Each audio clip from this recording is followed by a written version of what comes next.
across the UK. On DAB+, on your smart speaker, on your smart TV, and on your side. This is Talk.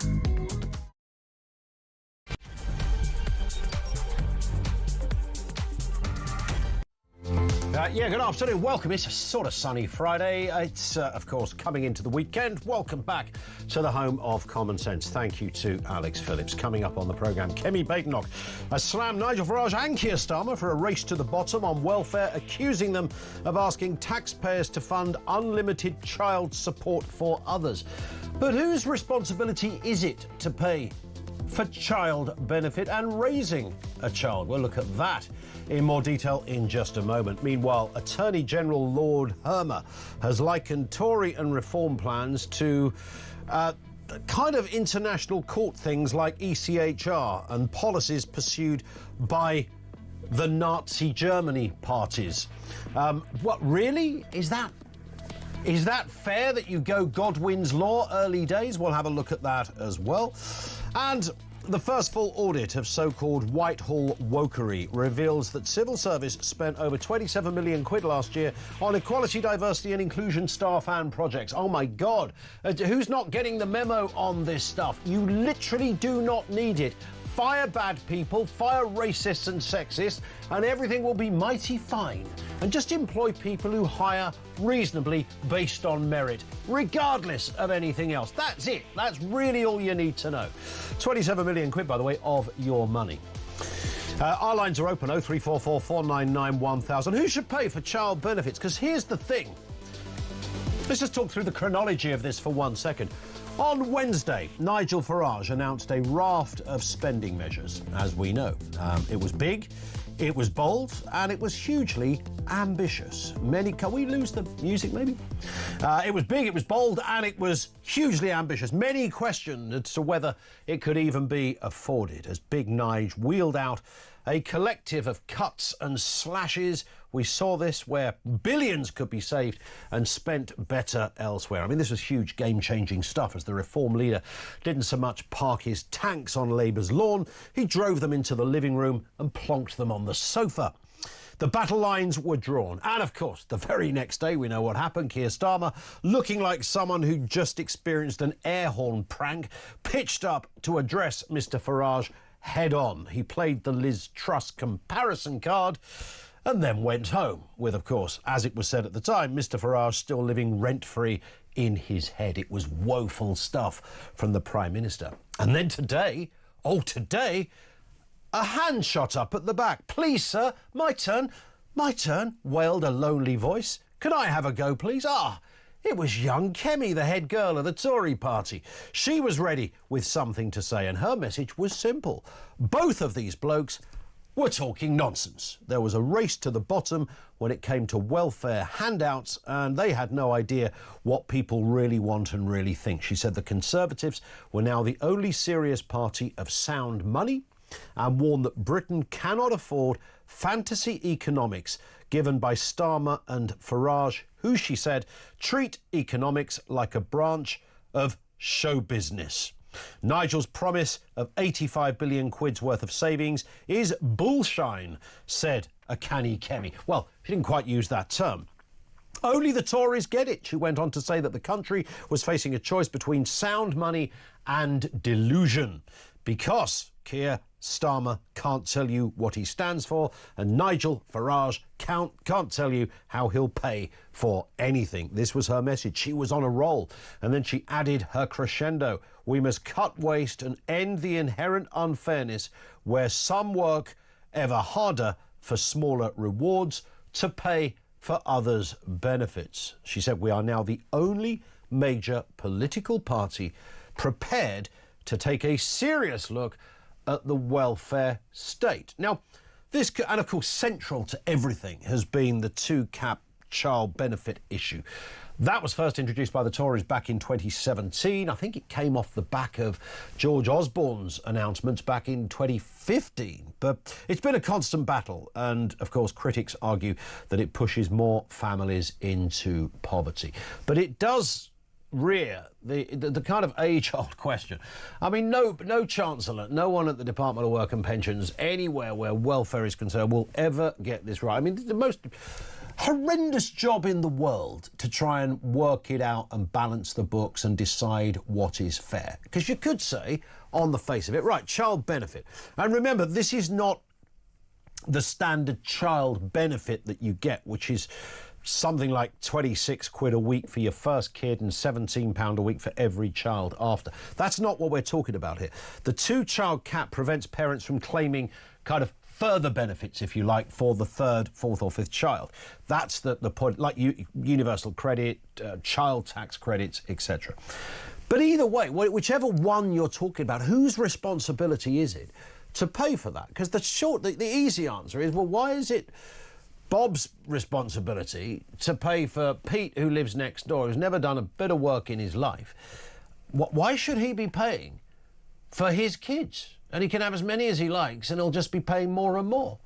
And he hasn't got kids himself. And even if he did have kids himself, and even if his neighbour did go to work, why would it be his responsibility to pay for somebody else's children? It is a kind of universal application, the basic child benefit idea. But who should pay for it? Because, yes, you could go, well, you pay for it yourself. Don't you know, if you're having a kid, you pay for it. It kind of is that simple. However, lots of people ain't got much money. And the chief victim of all of this, if you don't help along the way, is the child. Now, we know it can be open to abuse. We know that on paper it's not fair. But what is the answer? How do you make that fair? How do you make that fair? So you've got a mother on her own, for example, who's about to, this is the, if you like, the stereotypical scenario. She's about to have a fifth child, and you say, actually, you shouldn't get any child benefits. None whatsoever. You had 5 children. You couldn't afford 5 children. You couldn't afford 1 children. Why have you got any children? That could be the argument that you throw forward. OK, fine. She's still got 5 children. Who's going to pay for that? What do? Starve the 5 kids? How do you address that kind of Gordian knot of this sort of societal perpetual dilemma that faces every DWP Secretary of State, every Prime Minister, every Chancellor? Who pays for the benefits? 0344 499 1000, and particularly for child benefits. I mean, you can, if you play the system, you can have it off royally in that department. You're not going to be rich, by the way. I'm not into that idea that you can spend 17 weeks in Ibiza every summer just on benefits. I'm sure there are 1 or 2 chancellors out there who really do know how to play the system, and that's criminal, if you like, and probably literally criminal. But you can, if you're ticking all the boxes, you can bob along and survive and not have to go to work and have a roof over your head and have the bills paid and buy your shopping and do your own thing. You're not going to be rich. You probably can't go out twice a week or anything like that, but you can bubble along. Whose responsibility is it for child benefits? 0344 499 1000. Naturally, we will throw that question out there. In addition, I'm about to ask, when Kemi Badenoch says we are now the only major political party prepared to take a serious look at the welfare state. And you know what happens, by the way, every time a party takes a serious look at the welfare state, every other party comes along and says, you're evil, you evil people. Look what you're doing. You're taking money from the mouths of starving children. And they go, oh, yeah, sorry, it looks bad, doesn't it? So no one's really got the kahunas to kind of go for it. But how far do you go for it? Where do you naturally take that without quite obviously penalising young kids through no fault of their own? They've been born to a family that can't afford to raise them. What does the state do? Say, sorry, mate, not our problem? Or do they stand in and assist? Let's get a word on this story, and our lines are open, by the way, and all the other big stories of the day. Henry Hill is deputy editor over there at Conservative Home. Henry, good afternoon to you.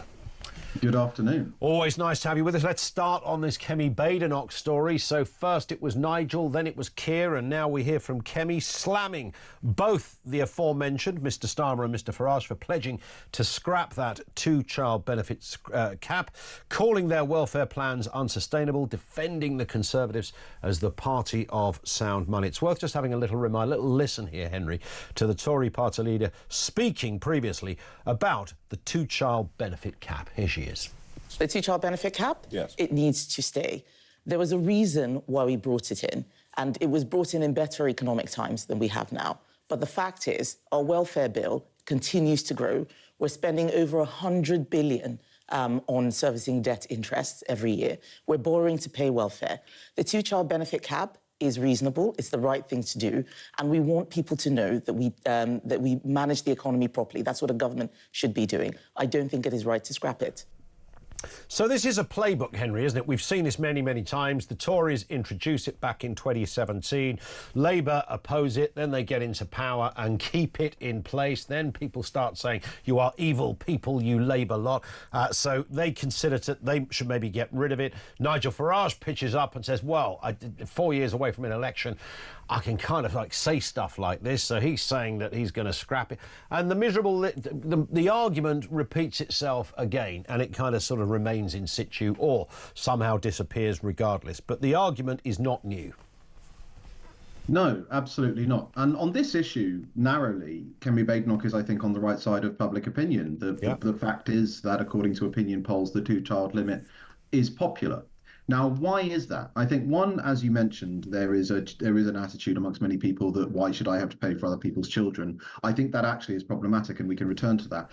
But the other one is lots of people who are not on the welfare system, who are, net contributor taxpayers, working families, they have to make very difficult decisions about whether or not they can afford one child, another child. There is a baby gap in this country, which is, I think, 1.49 is the average number of children per fertile woman. We have 80% of women who want children want more than two. And so why do we have that? Because the cost of living is so high. But the reason that this is so popular is because families who aren't on the welfare system had to make those difficult decisions, whereas prior to the two-child limit on universal credits child section, there were two groups of people that didn't have to make those calculations: the wealthy and people on welfare. And that's what really offends people's sense of fair play. Even if you believe in a safety net, that classical conception of what the welfare system is, the welfare system was never meant to be providing people with better choices than the people who pay for the welfare system have. That is the reason that the two-child limit is popular with the voters. But on the broader question of whether the Conservatives represent economic good management, well, Kemi Badenoch opposed means testing the winter fuel allowance.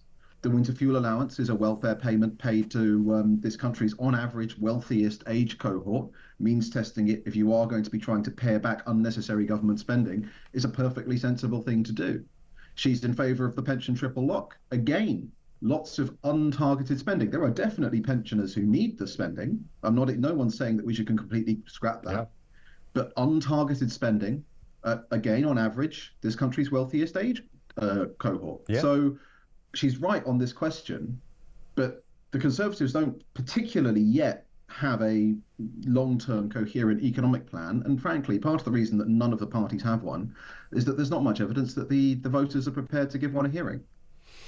And the answer is almost far more challenging than the question, of course, because it's never fully been solved, this. There's no...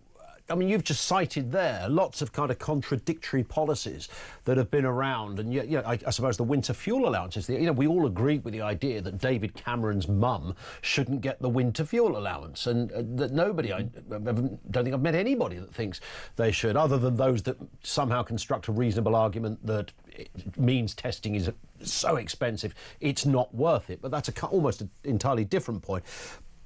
But nobody simultaneously thought that the limit would go down to about £11,500. And so you end up in that kind of almost a kind of bidding war for where you put, like, I don't get child benefit, for example, and I shouldn't get child benefit, and that's because my earnings are above the threshold. So I've got I've never had child benefit at all in that time, let alone any benefits that come after that. And I'm not looking for it. I don't think I should have it. So it is possible to put in place, based on literally my own experience, kind of markers where you say, well, that person gets it and that person doesn't. So it's doable, but it's not always consistent. It's not consistent. One, welfare tends to be very sticky, right? It's much easier to give something than to take it away again. We saw this during the pandemic when emergency increases were brought in that were never repealed. I think the most infamous example is Ted Heath's Christmas gift to pensioners, which was £10. And they're still getting it, I think, every year. It's obviously now completely worthless, but no one has ever been able to get rid of, like, Ted Heath's tenner. So these things are very, very sticky. On the means testing question, again, once you actually slice it down, it comes down to some real squeamishness, because you're right. People who object to means testing, one of the arguments they make, as you say, is that it is quite expensive to do. And that is true. However, Labour's proposal for means testing the winter fuel allowance is that it should simply be set at the same level as pension credit, right? In which case, there is a very simple solution, which is that you abolish the winter fuel allowance, you add the value of winter fuel allowance to pension credit. Yeah. And then there's no additional overhead at all. The objection to that is that there are some people who would be eligible who are not signed up to pension credit yet. But one, you could probably run a fairly good government information campaign for a fraction of the cost of giving out this benefit every year. And two, all of a sudden, once that's your argument, what you're saying is that we need to keep spending lots of money and giving it to people who don't really need it, just to avoid a few people who can't sign up to a benefit scheme going without. Yeah. And it's that kind of squeamishness that makes all these costs so expensive. And I suppose the sort of harder reality of all of this, and we will, I'm sure, get lots of calls and comments on this, that with this specific policy, if you've already got 2 kids and, you know, you are struggling to the point that you are looking into things like universal credit and child tax credits and the like, you have no right to be having a 3rd child. That's the simplified as that sounds, but that's broadly the argument that gets advanced. That's broadly the point that I think Kemi Badenoch is making.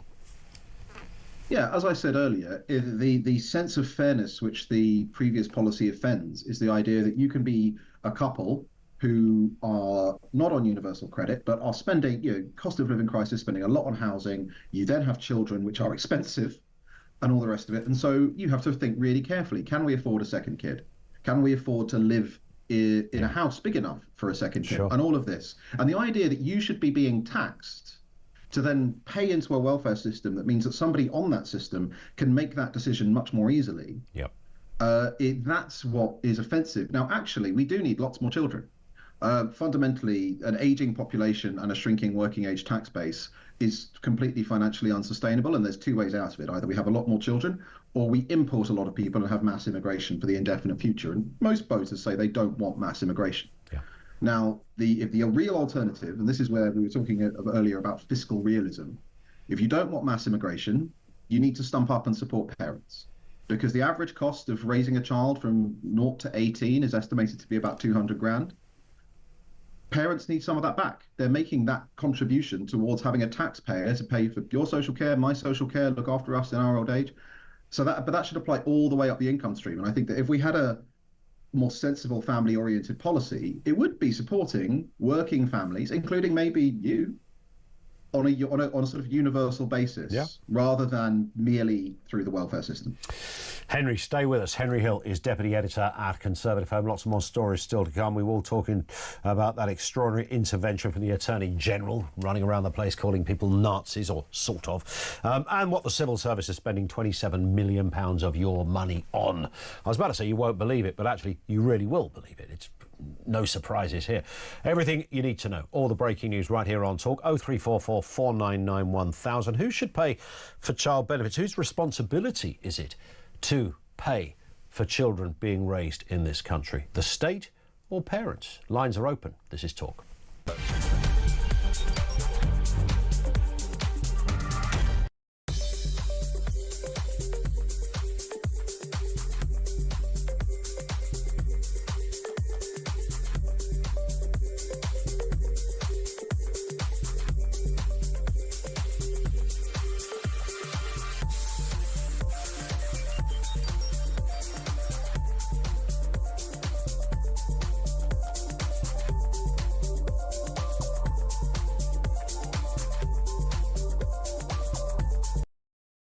everyone who disagrees with anybody in the Labour Party is a bit like a Nazi, and they'll always find ways of being able to say, that there's something a bit fascist about everyone who disagrees with them. The problem is, leaving the ECHR would be a very difficult and complex process, and it is sort of being a bit thrown around quite willy-nilly at the moment. It would need to be replaced with something else, and my fear with it is, well, look at the current state of our political system, our politicians, the lawyers in our politics. Would you actually trust these ones to come up with a better alternative than the ECHR? Across the UK, on DAB+, on your smart speaker, on your smart TV, and on your side. This is Talk. This in from no name given. Do you remember the old Tory party? They used to be a force in British politics. I wonder what they're doing now, says somebody who goes on to suggest they support Reform UK. This one from Sarah in West Sussex. Rather than paying CHB, what is CHB? Child health benefits, we're trying to work it out here.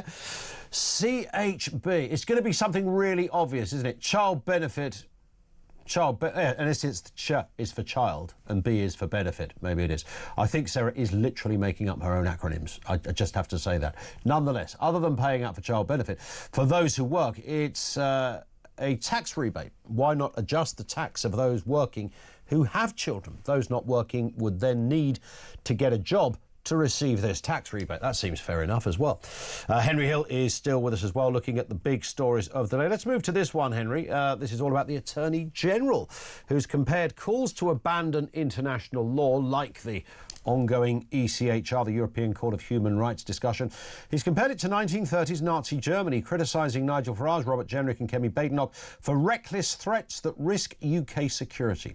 Let's have a listen to a man who we secretly believe, not so secretly, wants to be the Tory leader, Robert Jenrick, talking on that issue of leaving the European Court of Human Rights.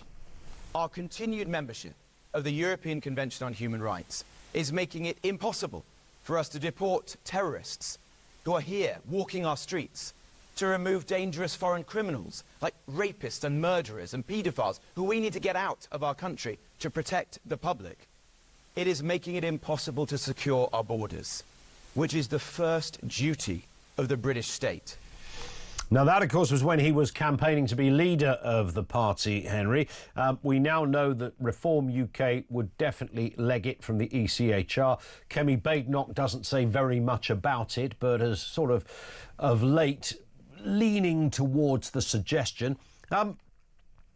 It's curious that somebody would go the Godwin's Law route, of course, the way to describe those that introduce Adolf Hitler into the conversation, but certainly the Attorney General seems to have wasted no time in going there. Yeah, it's quite depressing. It's very student union, especially because when you read his speech, he chickens out of this line of attack almost immediately. He goes, I'm not saying that the people who want to leave the ECHR are Nazis. I think he explicitly says that they are patriotic and acting in good faith. I mean, does he think the Nazis were that as well? Yes. His argument is that the Conservatives, or people who want to leave the ECHR, which does include Reform, are taking a pick and choose approach to international law, and that this is allegedly like the way that the Nazi Party treated the German constitution when they seized power in Germany. Now, admittedly, I haven't had time this morning to really go back over the Weimar period, but I do think that nearly all of the really mad stuff the Nazis did actually have a constitutional foundation. They famously passed the Enabling Act, which was basically whatever Hitler says goes is the law. That was actually passed by the German Reichstag, but it fundamentally misconceives, deliberately, I think, what international law is. Because, of course, picking and choosing is the business of government. Democratic government. And if you think about how we do normal law, domestic law, yes, the government has to obey the law. That's basic rule of law 101. Ministers can't simply ignore legislation. But the government can propose amendments, and backbench MPs can propose amendments. And those amendments and those new pieces of legislation are debated in the House of Commons in full public view by people we have elected. And if they're passed, they trump legislation that came before them. If they conflict with an older law, the new law prevails. And that's a way of, keeping everything. There is a rule of law. It's under democratic control. The ECHR isn't like that at all. We ratified the ECHR in 1951. It didn't get a court. People often forget this when they talk about, Church, they invoke Churchill and all the rest of it. The court in Strasbourg wasn't set up until 1958 or 1959. When we ratified the ECHR, capital punishment and corporal punishment were both convention compliant rights. The problem with the ECHR is that as a supranational treaty, there is no democratic accountability, even in theory. The American Constitution, you can get 2/3 of the states, or you can get both houses of Congress to pass an amendment, and they have. And you can appoint judges. German Constitution, similarly. But the problem with the ECHR, two people, you and me, for example, even if we agreed on, say, there is a right to family life, we could completely disagree about its extent, how it applies in certain cases. But under the current system, you can go as far as you can in democratic politics. You could found a new party, you could win support of the public, you could get all the way to the top president or prime minister of your country, and you can't do anything about it. Correct. That is the democratic shortcoming. There has been an apology from the Attorney General. This has just come through as well. The Attorney General has apologised for clumsy remarks after comparing Tory and Reform calls to quit the ECHR to 1930s Germany. A spokesman for Lord Hermer said the Attorney General gave a speech defending international law, which underpins our security and protects against the threats from aggressive states like Russia, etc., to help tackle organised immigration crime. He rejects the characterisation of his speech by the Conservatives, but he does acknowledge, though, that his choice of words was clumsy and regrets having used this reference. I bet he does regret it, because firstly, it's sort of fairly anti-intellectual, as you say. It's kind of, student union territory and all the rest of it. So there's that. But also, from a party perspective, Henry, this is yet another goal for Reform and sort of the Conservatives as well. Labour are out of touch. Every time you raise something, like back in the day when anyone talked about immigration, somebody called them a racist. It's sort of in that territory. I mean, David Lammy famously called Brexiteers Nazis. Nothing happened to him as a consequence of that. It is, as I said, partly it is student union, but also the people defending the ECHR on democratic grounds, and Hermer tries this. He said elsewhere in his speech, it is absolutely important that international law must not replace and cannot replace politics, and so on and so on. But he doesn't really believe that, because we have systems in this country by which we can make sure that politics triumphs over international law. Correct. We did it over prisoner votes. Parliament is simply sovereign, and Parliament can legislate in a way that contravenes convention rights. Do we think for one moment that Hermer actually thinks that that's something that Parliament should ever do? Of course he doesn't. And one of the ways that the sheer extent to which the ECHR constricts democracy is justified is the spectre of the Nazis, right? It's the spectre of the 1920s and 30s, when you had these far-right extremist parties that were crucially voted in. Hitler won elections. He did then stop calling them, but he did win elections. Mussolini similarly won elections. And it's an insulting comparison, because I don't think any fair-minded observer could claim that Reform or the Conservatives or any serious force in Britain today even vaguely resembles the Nazis. But it's the justification that you need if you want to set really hard limits on democracy in the way that Hermer and the rest of and people who think like him do. 100%. Final one here, Henry. Tell us something we didn't know. I suppose this comes under the category of the civil service spent over 27 million quid on equality, diversity and inclusion staff and projects in just 1 year. 380 staff in this area earning an average of 53,000 quid annually. Let's have a listen to Nigel Farage speaking about Reform's plans for DEI. Here he is. We are going to be quite radical. Work from home, forget it. If you're a DEI officer, I suggest you look for another job. So things are going to be different. We can't wave magic wands. We don't pretend to, but it'll be a very different approach to local government. I mean, in itself, these numbers don't, solve the national debt, Henry, and that's often the argument that's made.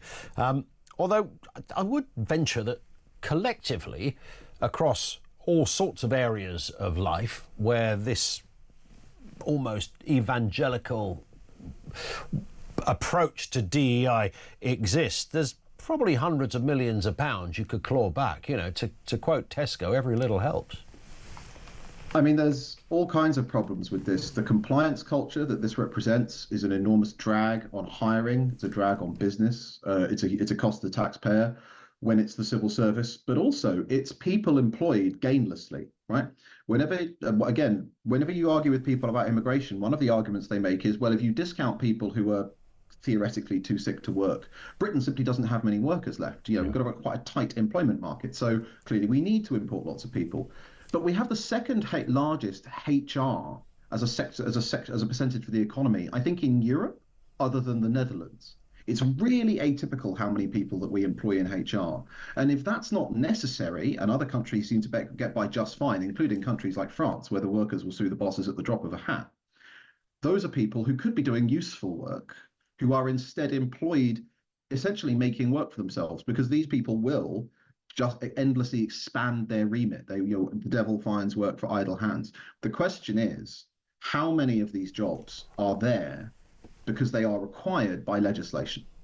Nigel was talking about local government. He wants to get rid of various compliance officers. Sympathise completely with the objective. But the reason that they exist, at least one of the reasons that they exist, is because the councils, thanks to things like the Equality Act and other laws, have legal obligations and they can be sued if they break them.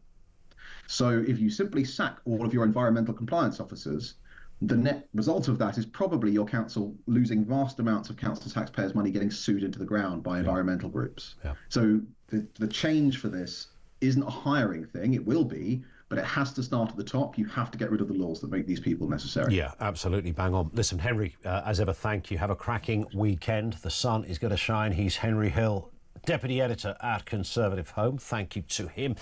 Over to you. Any of what we've just been talking about there, all ears at this end. We will focus a little more on that question about child benefits. Who do you trust with the economy? And we asked yesterday, do you trust Labour or Reform UK on this? Because we'd had two speeches, and then Kemi Badenoch has now pitched up, and she's been absolutely unequivocal. She says we're now the only major political party prepared to take a serious look at the welfare state. Has she found a gap in the market, to coin that phrase? Could it be the Tories that know what they're doing after all when it comes to this area? 0344 499 1000. Lines are open. This is Talk.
Across the UK, on DAB+, on your smart speaker, on your smart TV, and on your side. This is Talk. John in Sutton says that Reform UK are right in scrapping the two-child benefit limit. It doesn't have to be permanent. It is consistent with their net zero immigration target. If we need more Brits, we should make them ourselves. We can't keep importing foreigners and giving them British passports. Yeah, if you put it like that, but you could sort of argue that if you are... I mean, is this really a programme about breeding, just getting more people? So we want to encourage people to have more kids, but we want working people to pay for those kids. Because by definition, if you require the extra benefits that this policy refers to, it's not about child benefit itself, in the sense that you get, 25, 26 quid a week for one kid, and then you get another 16, 17 pounds a week for every child after. That is safe under all parties. It's what happens. The two-child cap prevents parents at the moment from claiming universal credit or child tax credits for a third child. So you'd have to seriously say, well,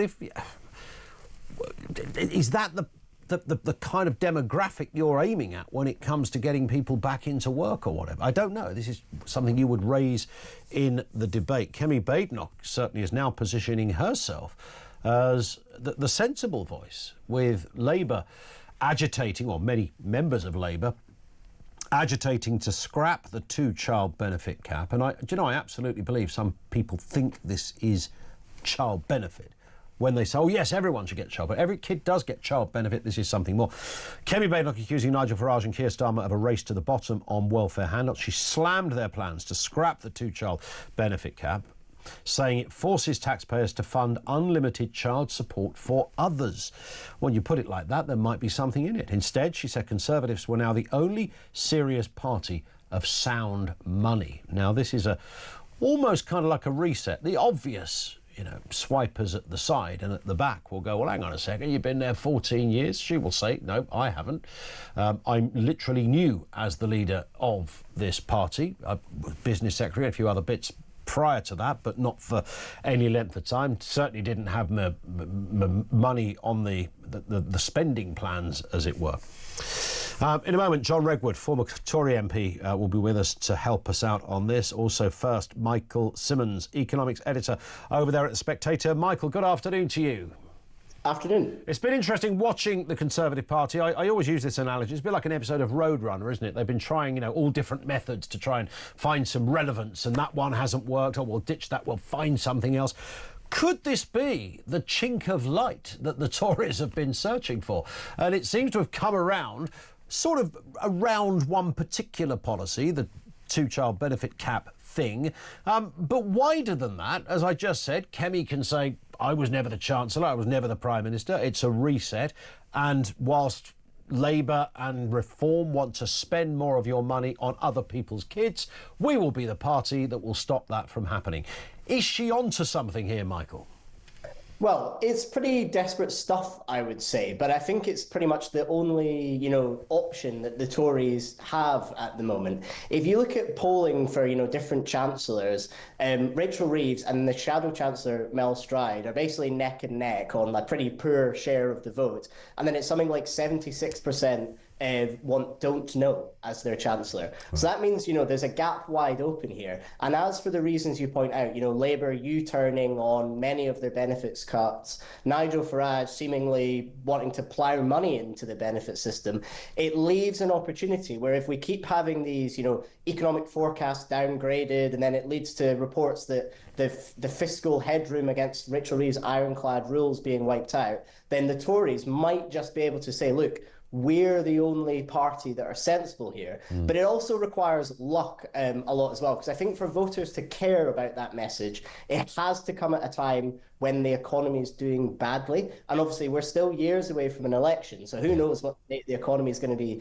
in then. But for this to work years down the line, it relies on, nothing picking up. Yeah, and of course, this particular argument about benefit, it's been there forever, hasn't it? And, Ian Duncan Smith, of course, famously, pre-2010, went on a kind of a journey, as it were, trying to find ways and of making a system more effective, more fairer to everyone, including recipients as well as taxpayers, etc. But of course, the minute you open your mouth, and it's a slightly harder job if you're a Conservative to open your mouth on this stuff, then somebody comes at you and says, now you just hate poor people, don't you? You don't want to help people, disabled, single mothers, whatever it happens to be. It's a kind of, trying to find a way to appease everybody when it comes to public spending, particularly on welfare, it's more than the Gordian knot of politics. It's physics immovable object, isn't it? Yeah, I think you're right. And listen, I'm glad I'm a journalist and not a politician. But the numbers on this issue speak for themselves. And what we're going to see is either massive tax rises or massive spending cuts that come slowly, and then all at once. Because even with Labour's, tiny reforms that they made at the last spring statement, we're still seeing, just if you take the sickness benefit caseload and spend, that's expected to go to just shy of 100 billion. That is just not affordable with our current tax take. Yeah. So for the next few years, the Labour government, and maybe even into whoever's the government after the next election, are going to be able to say for a while, well, we can tinker here, we can tinker there. But if nobody tackles this, it will come to a point where, literally, we cannot fund this. The bond markets do not want to lend to us anymore. And at that point, whoever is in number 10 and whoever is in number 11 is going to be the most unpopular, inhabitants of those two buildings ever, because they're either going to have to shoot taxes up, and by the way, not on the wealthy, they're going to have to shoot taxes up on everyone, or they're going to have to do really draconian austerity. And if they're not prepared to tackle this now, then, this is coming down the line. Yeah, and that's going to be the problem, isn't it? And, the smart money says that this whole pot is going to expand over the years because there will be more challenges ahead. And, you can even get into that territory, I guess, Michael, I'm sure this is an area you've written and talked about with AI. What's that likely to do to the economy? There are, some smart thinkers out there that suggest give it another 20 years and, a quarter of people currently working won't even be working at all. So, where the heck do we go? Do we get to a universal basic income stage? What are futurists saying on this one?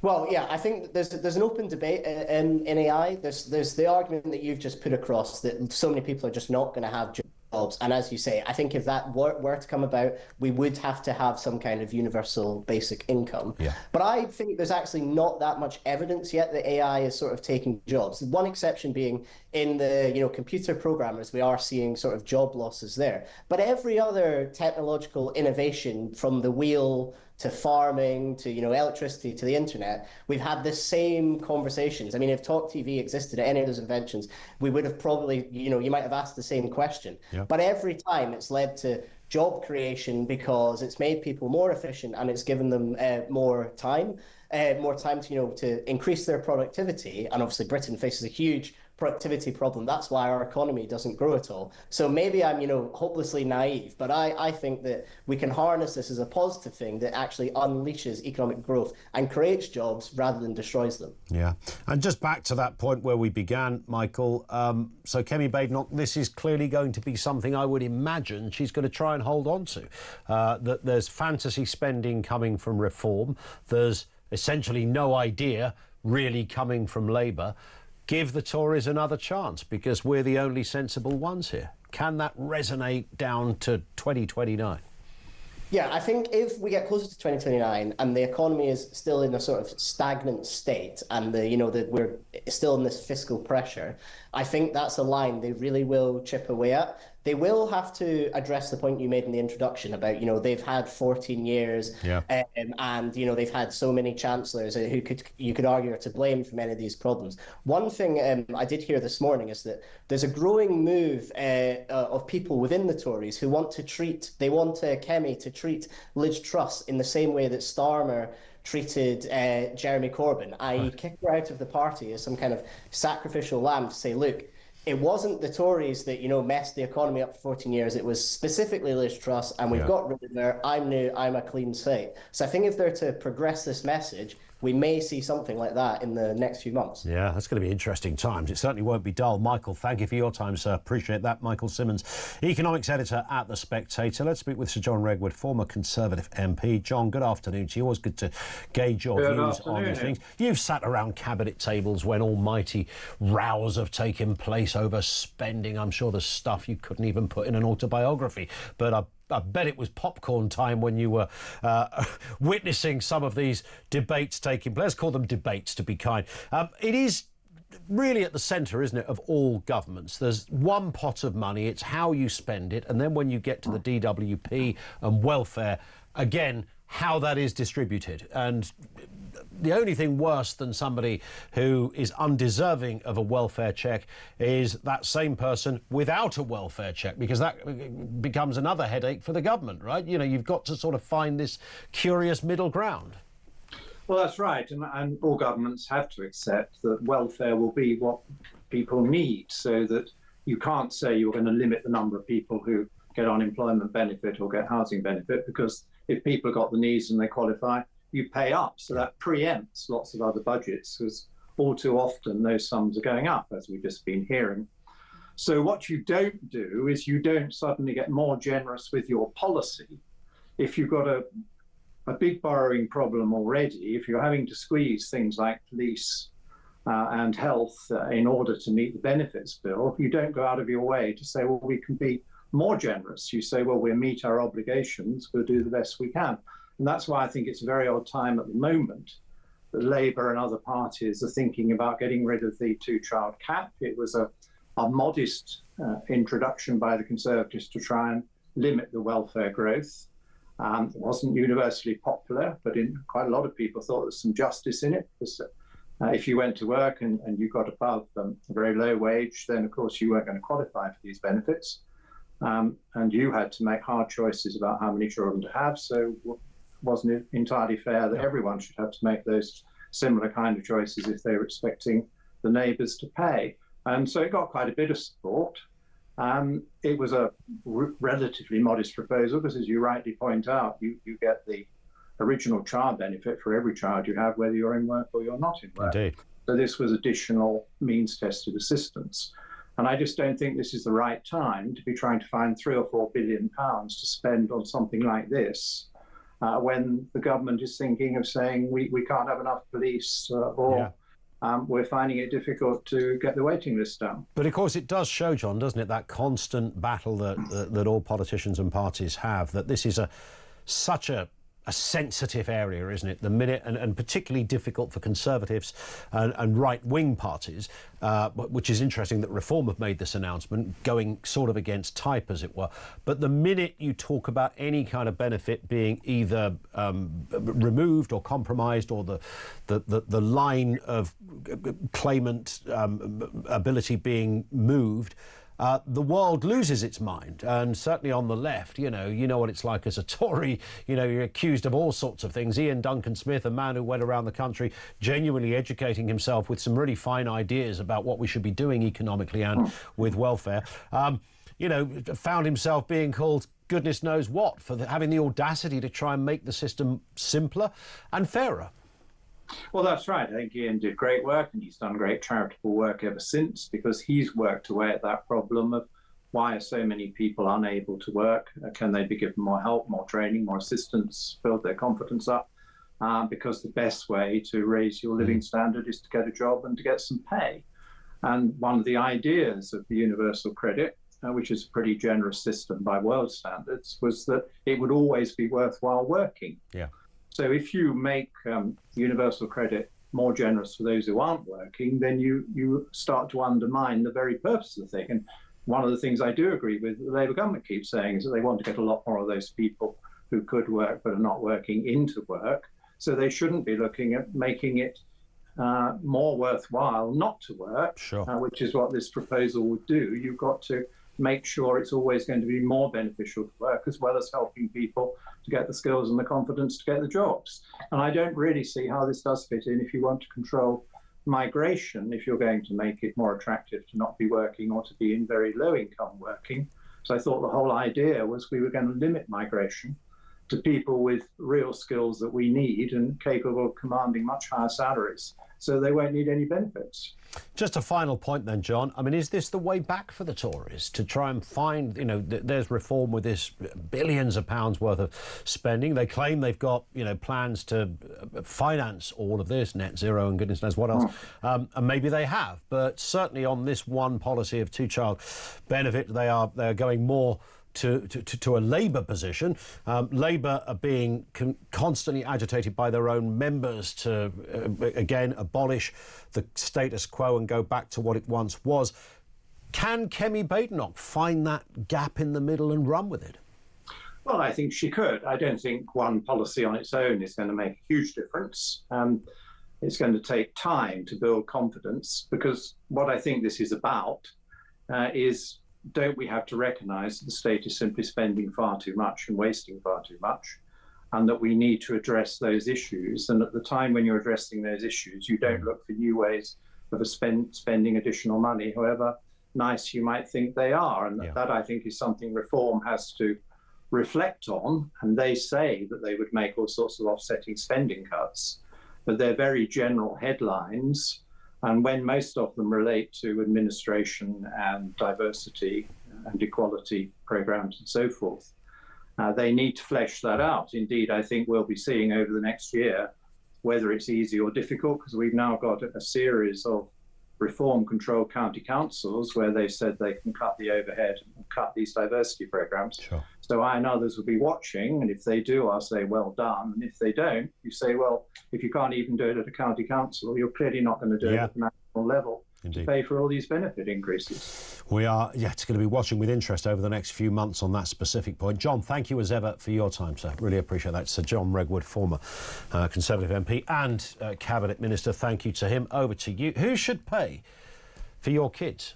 You or the state? Mixture of the two? Certainly on child benefits, plural, because there are many types. Whose responsibility is that? You ultimately, of course, in an ideal world, you go, well, it's your responsibility. It's not my responsibility to pay for your kids. Try and have that argument with some Americans, and they look at you like you've just arrived from another planet. No, it's your responsibility. No one else's. But life is not a box of chocolates, right? Doesn't quite work as streamlined as that. Your response is 0344 499 1000.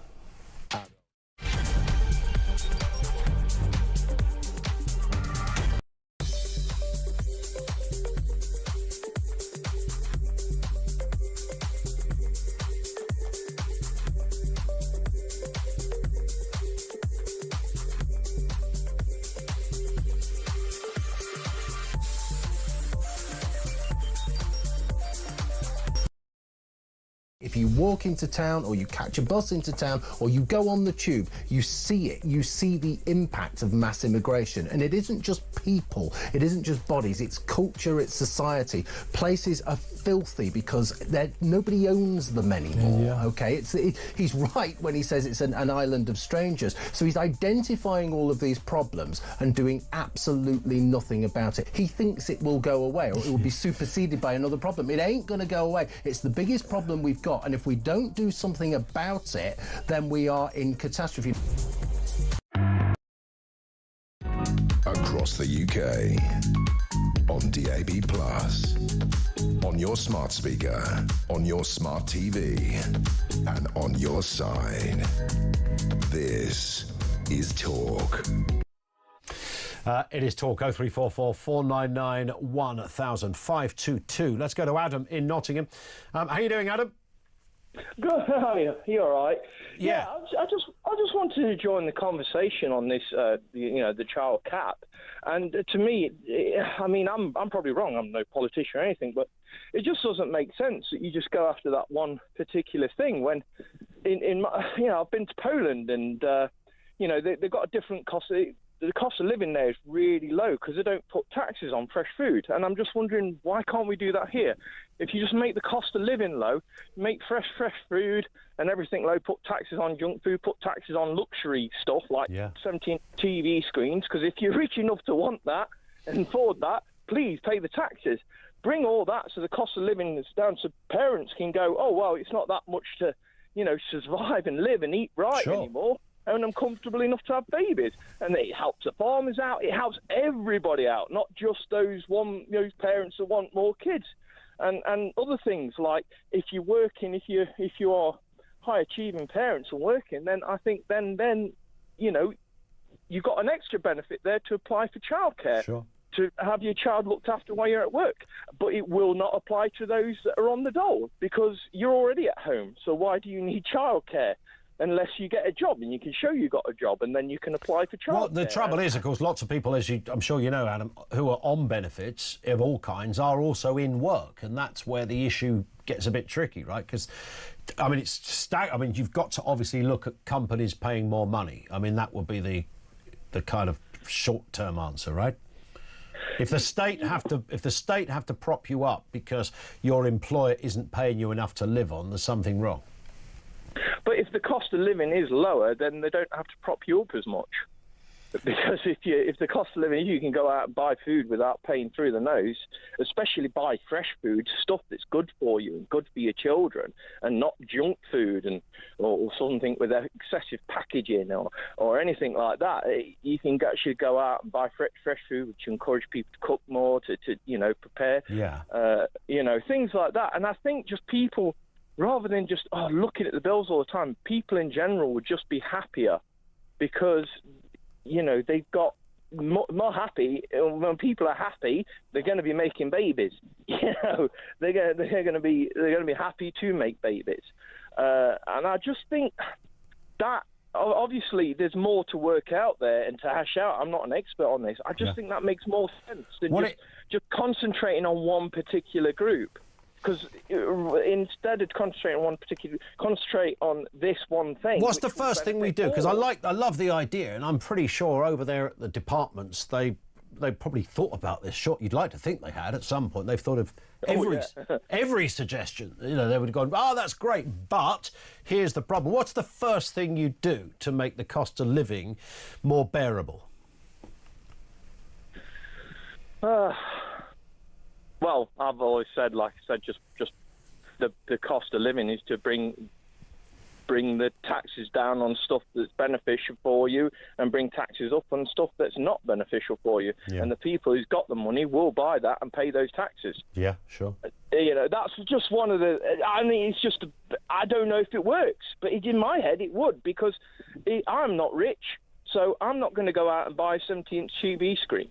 But what I will do is I'll go buy a second-hand 40-inch TV screen, which perfectly suits my needs, and I don't have to pay through the nose. And if a rich person wants to go and buy that, then fine. In a few years, I'll benefit from that when they want to get another one, and I'll buy that one second-hand. There it is. So we've got to change the way we just function in that respect. Listen, I get it. Adam, thank you very much indeed for that. Good man. Adam in Nottingham. This one comes in from Sally. I'm a bit disappointed in Nigel Farage's two-child cap policy. My partner's niece, who is in her mid-20s, has 3 kids, all with different dads, doesn't work, is on benefits with a free house, massive TV, can afford to have her lashes, lips and nails done, has 2 bully-type dogs, etc.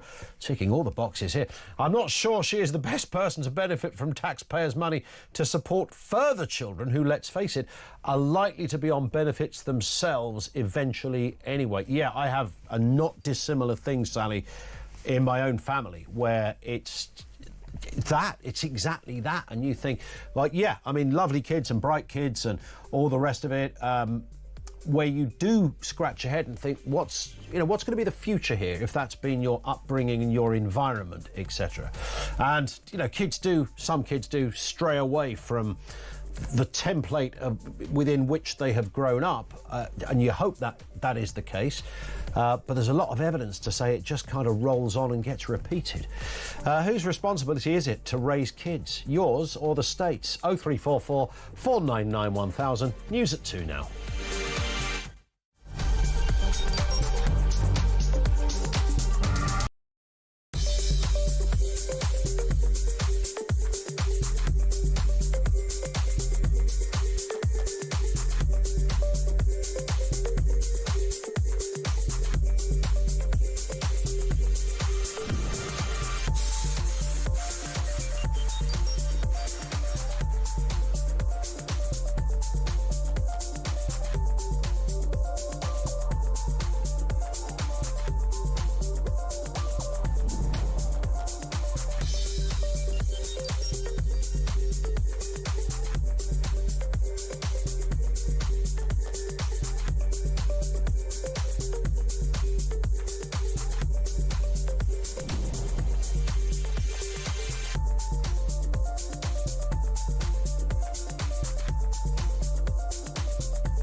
across the UK.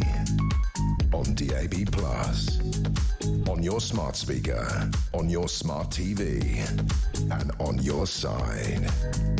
This is Talk.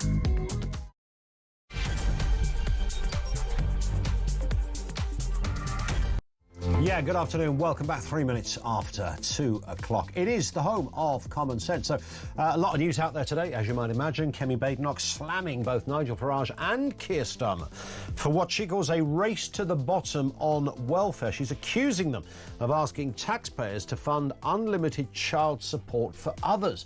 Has she got a point? Is it a new way out for the Conservatives to re-establish themselves? And the wider question, who should pay for child benefits? The parents or the state? Thoughts on that and more comment on the way. Also this afternoon, Attorney General Lord Hermer has now apologised for what he says were clumsy remarks after comparing Tory and Reform calls to quit the European Convention on Human Rights to 1930s Nazi Germany. God knows why a legal brain like this would have gone there, but it's a bit of an own goal, I sense. It does allow a lot of criticism to go towards Labour and perhaps happy days for Reform and perhaps the Tories too. And electric vehicles are losing over half their value in just 2 years as car makers slash prices to hit net zero targets. It's that resell thing of an electric car. How have you found yours when it comes to passing it on to the next owner? 0344 499 1000. Our lines are open. Ben in Plymouth says, Ian, 100% no one on benefits, unless they have disabilities, should get more than 2 kids' worth of money. If you can't afford a kid, just don't have them. Unfortunately, we live in a country where scroungers will find a way in by claiming something else, says Ben. And there is a point here. I think what's interesting, they're not talking about this applying to, having your first kid. This applies when you have your third kid. So if you might think by then, I know people can get hit when they least expect it and find themselves unemployed, been a diligent worker and suddenly you fall on hard times. I get that, but I don't think that's the common scenario here. So if you've already got 2 kids and you're up against it and you're already claiming things like universal credit and other things, even though you're in work, perhaps, to be generous, then would you really be, you pull out all the stops, it's an unfortunate pun, to not have a kid. Another kid. You've already got 2, right? No one's penalising you in any respect for the 2. But a third? I think Kemi Badenoch's on good territory on this. Is it going to be enough, however, for people to say, look, they've reinvented themselves. The Tories are back. Let's go to word with Callum Price, Director of Communications at the Institute of Economic Affairs. Callum, good afternoon to you. Good afternoon, how are you doing? I'm good, thanks. This is the classic one, isn't it? Who do you give benefits to? How far do you go? Where do you slash them? If the Tories slash benefits, they're seen as pure evil. If Labour do it, it's just prudency, etc. Blur, blur, blur. The list goes on. No one's ever fully solved this one. Probably nobody ever will do. But is Badenoch found herself, not by design, but sort of accidentally, is the only party that is now genuinely looking at this, with Reform going in a direction people didn't think they would, Labour being agitated from all sides for the leadership to change their policy, leaving the head girl of the Tory party, Kemi Badenoch, the only person saying this is not fair and it's not up to taxpayers to pay for other people's kids. Yeah, I think it has, and I think it probably is by design, frankly, for Kemi and the Conservative Party, because they're looking for a reason to exist. The reform are on the rise on the right. Labour are dominant in government at the moment. They're looking for a sort of comparative advantage, and fiscal responsibility has always been the watchword for the Conservative Party. They've always been the most trusted on the economy generally, with a few blips in that record. But that is their sort of home turf, if you like. So this is an opportunity that they've jumped on to say, actually, we are still that party, and it is somewhere where Farage and Reform and Starmer and Labour actually agree on that we disagree on. So we can sort of put our stake in the ground and say this is what you get with the Conservatives. Whether it'll work, different question. But they've seen a gap and they've taken that gap, I think. Yeah, it was interesting that. I know what Nigel Farage was doing. This was, of course, the announcement really not to take on the Conservatives, but to take on Labour, particularly in those red wall seats. And park, as I said at the beginning, not so much park his tanks on Labour's lawn, but to actually drive them into the living room and plonk them on the sofa when it comes to benefits, which is extraordinary considering most people, half an hour before that announcement, would have assumed that the very opposite would have been the policy of reform. Well, yes, and that's one of the sort of interesting things. Being someone who's involved in policy, is watching Reform develop their policy platform, and which way they'll go, and it's on knife edge in a lot of ways. But pledging to nationalise British Steel, and now this sort of spending splurge, if you like, but also combined with tax cuts, is an interesting gambit. They're obviously sort of trying to fight over this red wall, they call it, in the north, those seats in the north that went to Boris Johnson's Conservatives and then came back to Labour, and that's where they're sort of duking it out, and that's where Reform think they can make the most hay. But the Conservatives are continuing to make the case that actually people care about fiscal responsibility, and although people like to have things spent on them, really that only goes so far. People understand that there isn't a magic money tree, as the cliche goes, and that's the judgment that they've made, that they can make out of that. In a way, the Tories need a couple of other, what they would see as blunders from the other parties, so they become sort of, the accidental recipients of woeful, ill-thought-out policy from either Reform or from Labour. And if they can get 2 or 3 of those notched up and create a kind of a rhythm, if you like, then things could change. Yeah, well, potentially. I think the Conservative strategy is broadly, I think, right, well, they do need to think about policy. That's important. That's actually all that matters at the end of the day. And the economy has to come first. And the Tories traditionally do well on the economy, as I've mentioned. They're traditionally more trusted. And if they can criticise the government for what they're doing on the economy where they're not working, where it's not working, and if they can criticise Reform for making pledges that either don't add up or wouldn't be right for the economy, then that is where they will have the most luck, I think. Yeah, and I think, I know Dominic Cummings recently declared the Tories are doomed, but, people will take Cummings' contributions to debates in different ways. A voice perhaps worth listening to, but he seems to be talking to other parties as well. But polls do still show that the Tories can do well on the economy. It's sort of that one area where people go, well, OK, I lost trust in them, not sure I like them, I didn't think the last set of leaders were much cop, but, if you put a gun to my head, probably on the economy, better than the Socialists. Well, yes.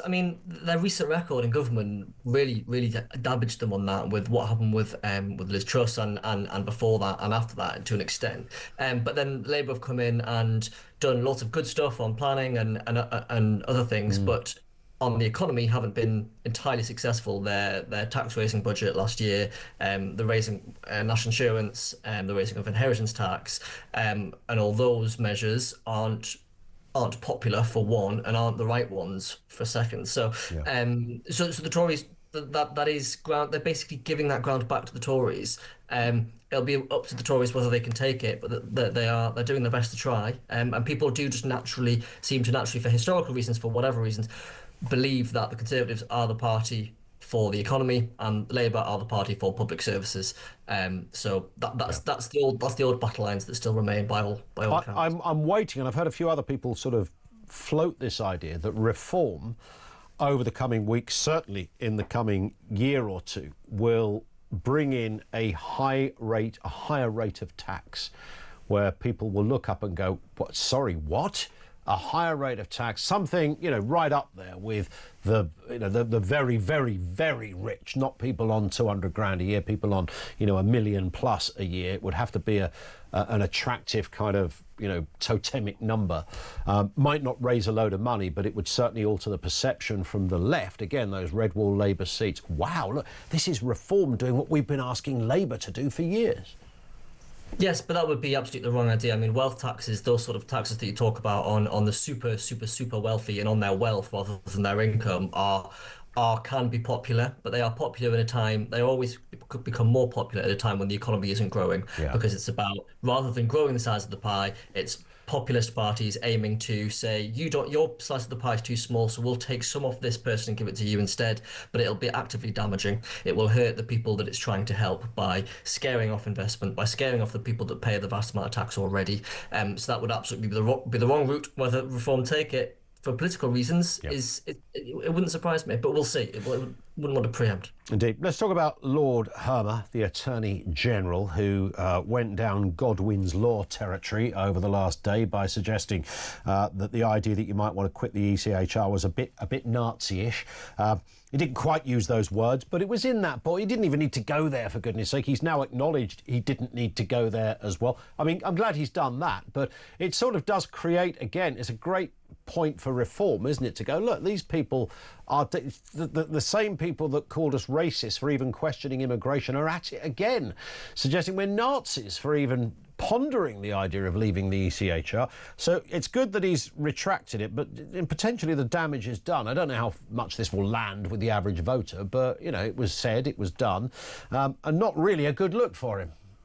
No, it's a bit of a rookie error, to be honest, and it will do a fair amount of damage, because what it does is it feeds into a perception, a negative perception of that type of politician or political party or government or whatever, the sort of elite view. It takes us back to the Brexit days of whenever the sort of elite opinion would try and decry Brexit as being racist or anything like that, and actually the response wasn't, oh no, you're right, it's racist, let's not do it. It was, you don't understand why we are arguing for this, why we want this. You don't understand our concerns. Calling us racists is only going to make us angrier about you not understanding and therefore us wanting to do this. He will only be hurting his own case. And I expect that because it feeds into that preconceived idea of maybe Labour or maybe the government as a whole, the sort of the team in Number 10, I expect, weren't entirely happy to read those headlines this morning. And the fact is, retracted it. He realises he's slipped up. But this is perhaps a good example of somebody who's a lawyer first and politician second, and just doesn't see these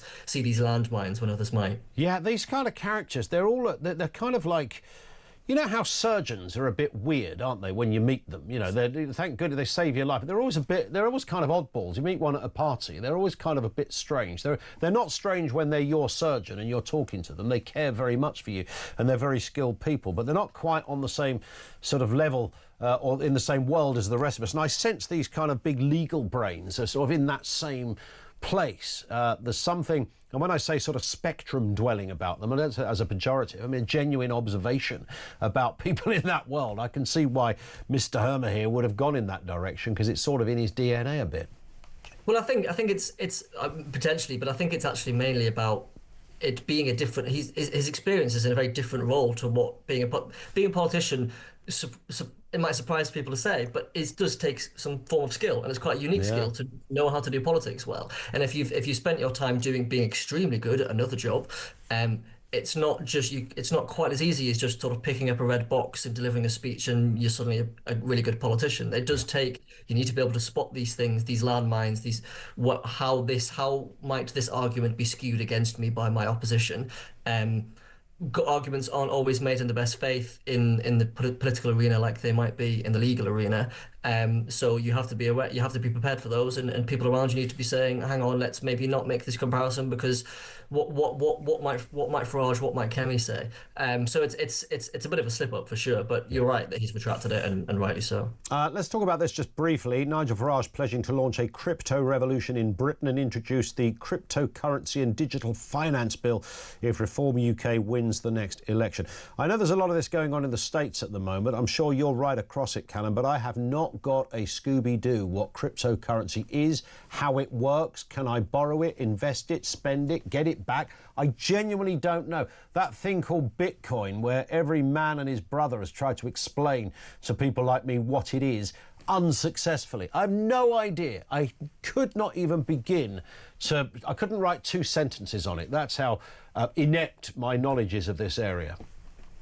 I don't pretend to be an expert myself either. I mean, I try to follow it. I have colleagues who are far more well versed in it explain these things to me too. But effectively, what the key thing to know is that it's a vastly growing part of the economy, and this policy from Reform to try and make the UK super competitive for it by cutting corporation tax and by this this regulatory sandbox, which is where they basically give the industry an opportunity to work out how it can best be regulated in a safe but productive way, is really interesting and really quite positive, I think. I mean, I think it's something that the other two main parties aren't talking about particularly, and something where we could get a comparative advantage. It's interesting going back to what we were saying about reform, and we're slowly starting to see their policy development, and this is a new one. I think it's interestingly high up on their priority list if you consider the order in which they're announcing things somewhat close to their priority list. We don't know much about, for example, their education policy, but Farage has been in the States with his Bitcoin and cryptocurrency policy. I mean, it seems fairly good. I don't know how many votes it'll win. Generally, don't know how many people actually care about this sort of thing. But it's an interesting step in the right direction, and let's see how the Tories and Labour follow, if at all. Yeah, we normally finish on a lighter note, but this is a really sad story. But I think it's worth us just covering briefly, if we can, here, Callum, just because of the enormity of this. The farmer that took his own life for fear of what was going to happen to his family farm. This is referenced with Rachel Reeves' budget, worried that Labour's inheritance tax hitting farms of over £1 million. His family say financial worries over the new tax forced him to take his own life the day before these changes were made. I mean, this is horrendous and very sad. Yeah, it's just completely tragic, and it's really quite difficult to know what to say about it, really. I mean, I think it's as stark a reminder as you could possibly ask for the people in government and around government about the impact of policy decisions, but also not even just the impact of policy decisions, because this happened before the policy was announced. It's the impact of the debates in the press, the leaking, the briefing, and all of those sorts of things. You really have to think about what is going to be the impact of you trying to roll the pitch in this sort of way. It's heartbreaking. It is, and it's again a sort of what I see as such a fundamental error from the Labour government to sort of align leaving a farm as being the same thing as leaving a load of money to somebody, and of course it isn't. And it's that distinction that farmers have been trying to impart to government, and not least that this part of the food chain, there is that, but it's not about. It's a legacy asset that is a functioning business in a very different way to a clump of money.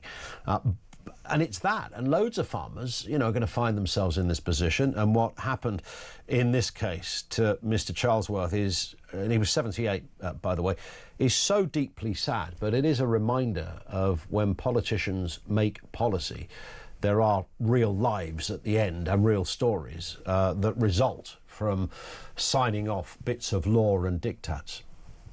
Yeah, and all politicians would do well to remember that, and should remember that every single day, because sometimes it can, in those ivory towers, it can feel a little bit distant sometimes. But it's absolutely tragic. But it's a good example of the unintended consequences, not just of policy, but of action and what you say in the press as well. Indeed. Callum, thank you. Have a cracking weekend. Callum Price, Director of Communications at the Institute of Economic Affairs. Over to you. 0344 499 1000. As you know how it works here at Talk. No other way functions like this.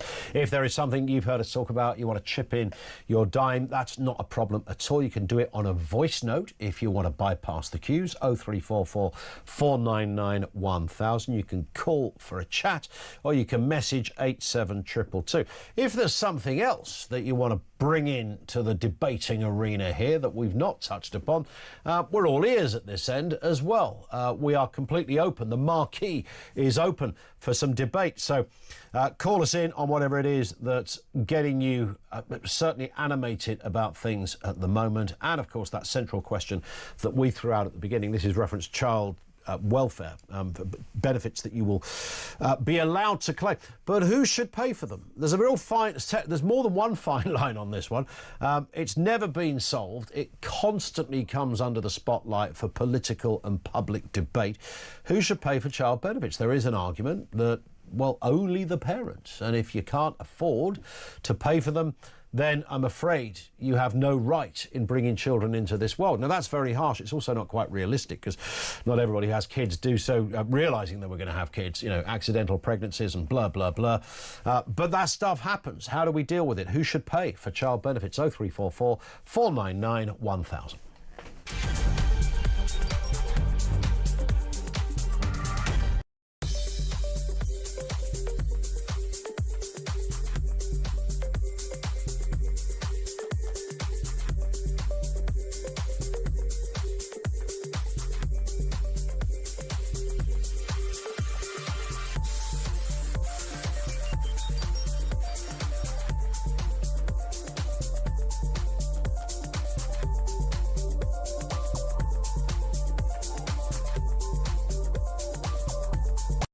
Don't you realise how you embarrassed us? Trump is evil. They were saying that, yeah. Yes, they were saying that. And Elon was saying that, and he's evil, and you know, you're also evil to support him. How has it gone so much full circle? What's his journey they since then? experienced the Biden presidency, and when they experienced the Biden presidency, they realised that this group of people were out to destroy everything of value in the United States, including their own businesses.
Across the UK, on DAB+, on your smart speaker, on your smart TV, and on your side.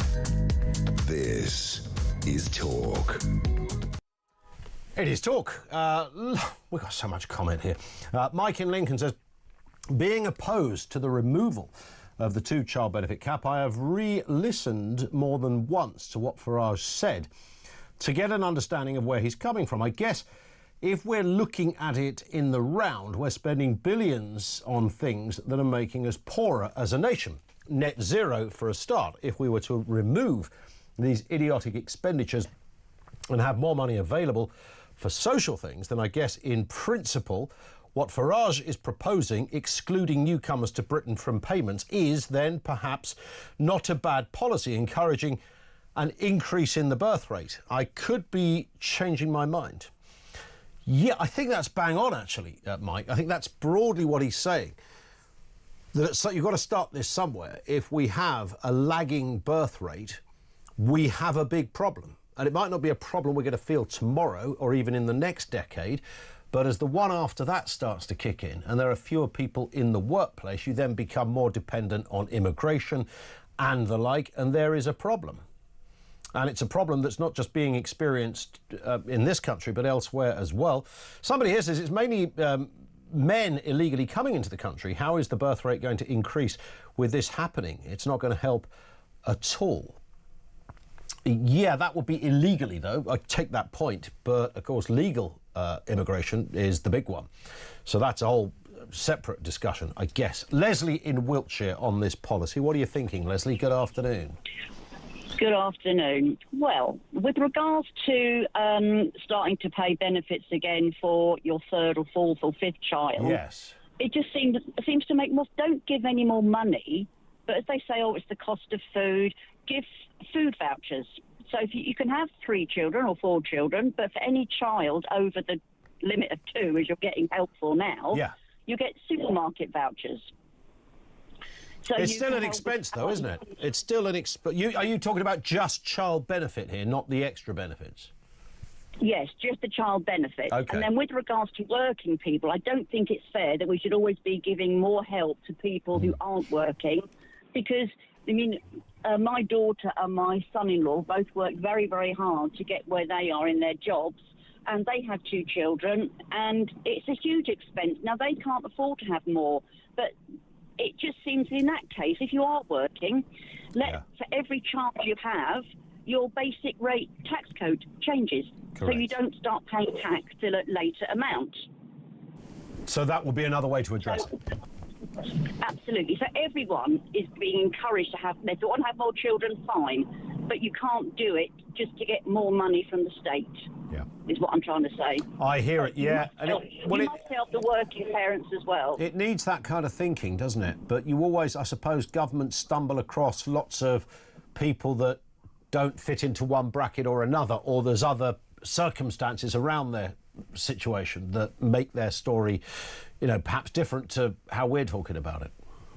Yeah, that's right. There's always people oh yeah, but in my situation, this is what happens or that's what happens. But you need to have, if you want working people to have more children, you have to help them as well as the ones who are claiming benefits. Because otherwise the system isn't fair at all. You need to help both. And the only way I can think of helping working people is not so much the working tax credit, because some people earn good money, but they still have the added expense of more children. Yep. Just change the basic rate tax code for every child you have. There it is. Like it. Leslie, thank you very much indeed. Again, it's one of those theories you think surely somebody must have thought about that somewhere along the line over there at the DWP, or haven't they? You know, maybe we give them too much credit sometimes. Liam's in Plymouth. What have you got for us, Liam? Afternoon. Hi, Ian. Hi. I think the child tax benefits, I think they should be able to get, the parents should be able to have child tax benefits. Yeah. But I do also think that maybe later on in life they should have a deduction on their pension. So maybe keep the two child tax credit as normal. Yep. If you have obviously 3, 4, 5 children, then a small percentage comes off your pension when you're older. That's interesting. So you've got years to think about that and build it up, you know, in the same way that you take on a student loan, but you know you're going to have to pay it in the future. So it would work in that kind of way. Yeah. So basically, like, I don't know, you say if you receive £17 a week per child, maybe have £13, £14 taken off your pension when you get to the age. Sure. It makes sense to me. Again, you know, you do wonder, has anybody ever considered this? That, you know, you can... I mean, there was another theory, wasn't there, about... I think this might have even been a Nigel Farage idea not years back, a year or so back, of giving people their state pension before they retire. So people have got a lump sum of money, just wouldn't get anything later in life. You know, it's in a similar ballpark, playing around with the current system and just coming up with other ideas. Would you take that now? How old are you, Liam? 28. 28. OK, if somebody said to you, here's, you know, I don't know, £100,000 now, but you're going to get nothing when you're 67, would you take it? I probably would take it, to be honest. Yeah. I probably would, as obviously nobody knows what's around the corner. That's true. But yeah, I believe you should have a better life now. And then obviously you deal with your cards later on in life. It's a great one for discussion, that, isn't it? Would you take your state pension at 30 rather than at 67? I like it. Listen, Liam, thank you very much indeed for that. One from Steve in Cambridge. The important thing that successive governments have eroded is people's aspirations. I'm 69 and was able, from hard work, to bring up 4 kids, no state help required. But governments have made that almost impossible for young people. It is sad. Yeah, it's a good point. I mean, when I was a kid, you know, growing up in the 70s, only my dad worked and my mum only didn't work because of the sort of traditional housewife role. It was nothing to do with, you know, but we were perpetually skinned and living kind of hand to mouth. You know, every 2 years we get a little holiday to Cleethorpes and sit in a caravan in a field for a week. And we'd get Christmas presents and stuff. There was certainly no big spending going on. My dad was quite handy around the house, so he could build things or, you know, do your own repairs and God knows what. And so you're living in a council house like almost everybody else back then, and no claiming of anything. I often look back at that and think, was there anything that you could claim then? I'm tempted to say there wasn't. Was there any kind of equivalence of, I mean, universal credit clearly wasn't there. Was there any sort of top-up mechanism if you were up against it? We didn't even, and I think through pride more than anything, my parents, we would have absolutely have qualified for free meals, free school meals. but never went there with that. They made it work somehow. I know that the easy answer to that is, well, the cost of living wasn't like it was. You know, your energy bills were about 15 quid a month for both your gas and electric. And that carried on until the 90s, for God's sake, pretty much. And then it all went pear-shaped somewhere along the line. Is it just that? I don't know. People, as Steve said, managed to make it work. There was me and my sister, and we didn't feel like we wanted for anything, and we always had food, and we were always warm, mostly. Or the house was flipping cold, actually, because there was no central heating in the darn thing. But, you know, coal fire and a paraffin heater in the kitchen did us just fine. It worked beautifully. If you don't know any different, then it's exactly how it is. I thought everybody lived like that, and they probably did at the time. How did we make it work? Even if you factor the cost of living issue out of it, in the comparison, we all got through just fine. 0344 499 1000. We are going to talk in just a couple of moments about electric vehicles halving in value in just a couple of years. We'll talk to Quentin Wilson, the motoring journalist, former Top Gear presenter, who regularly helps us out with these kind of stories. What is behind it? Details to come right here on Talk.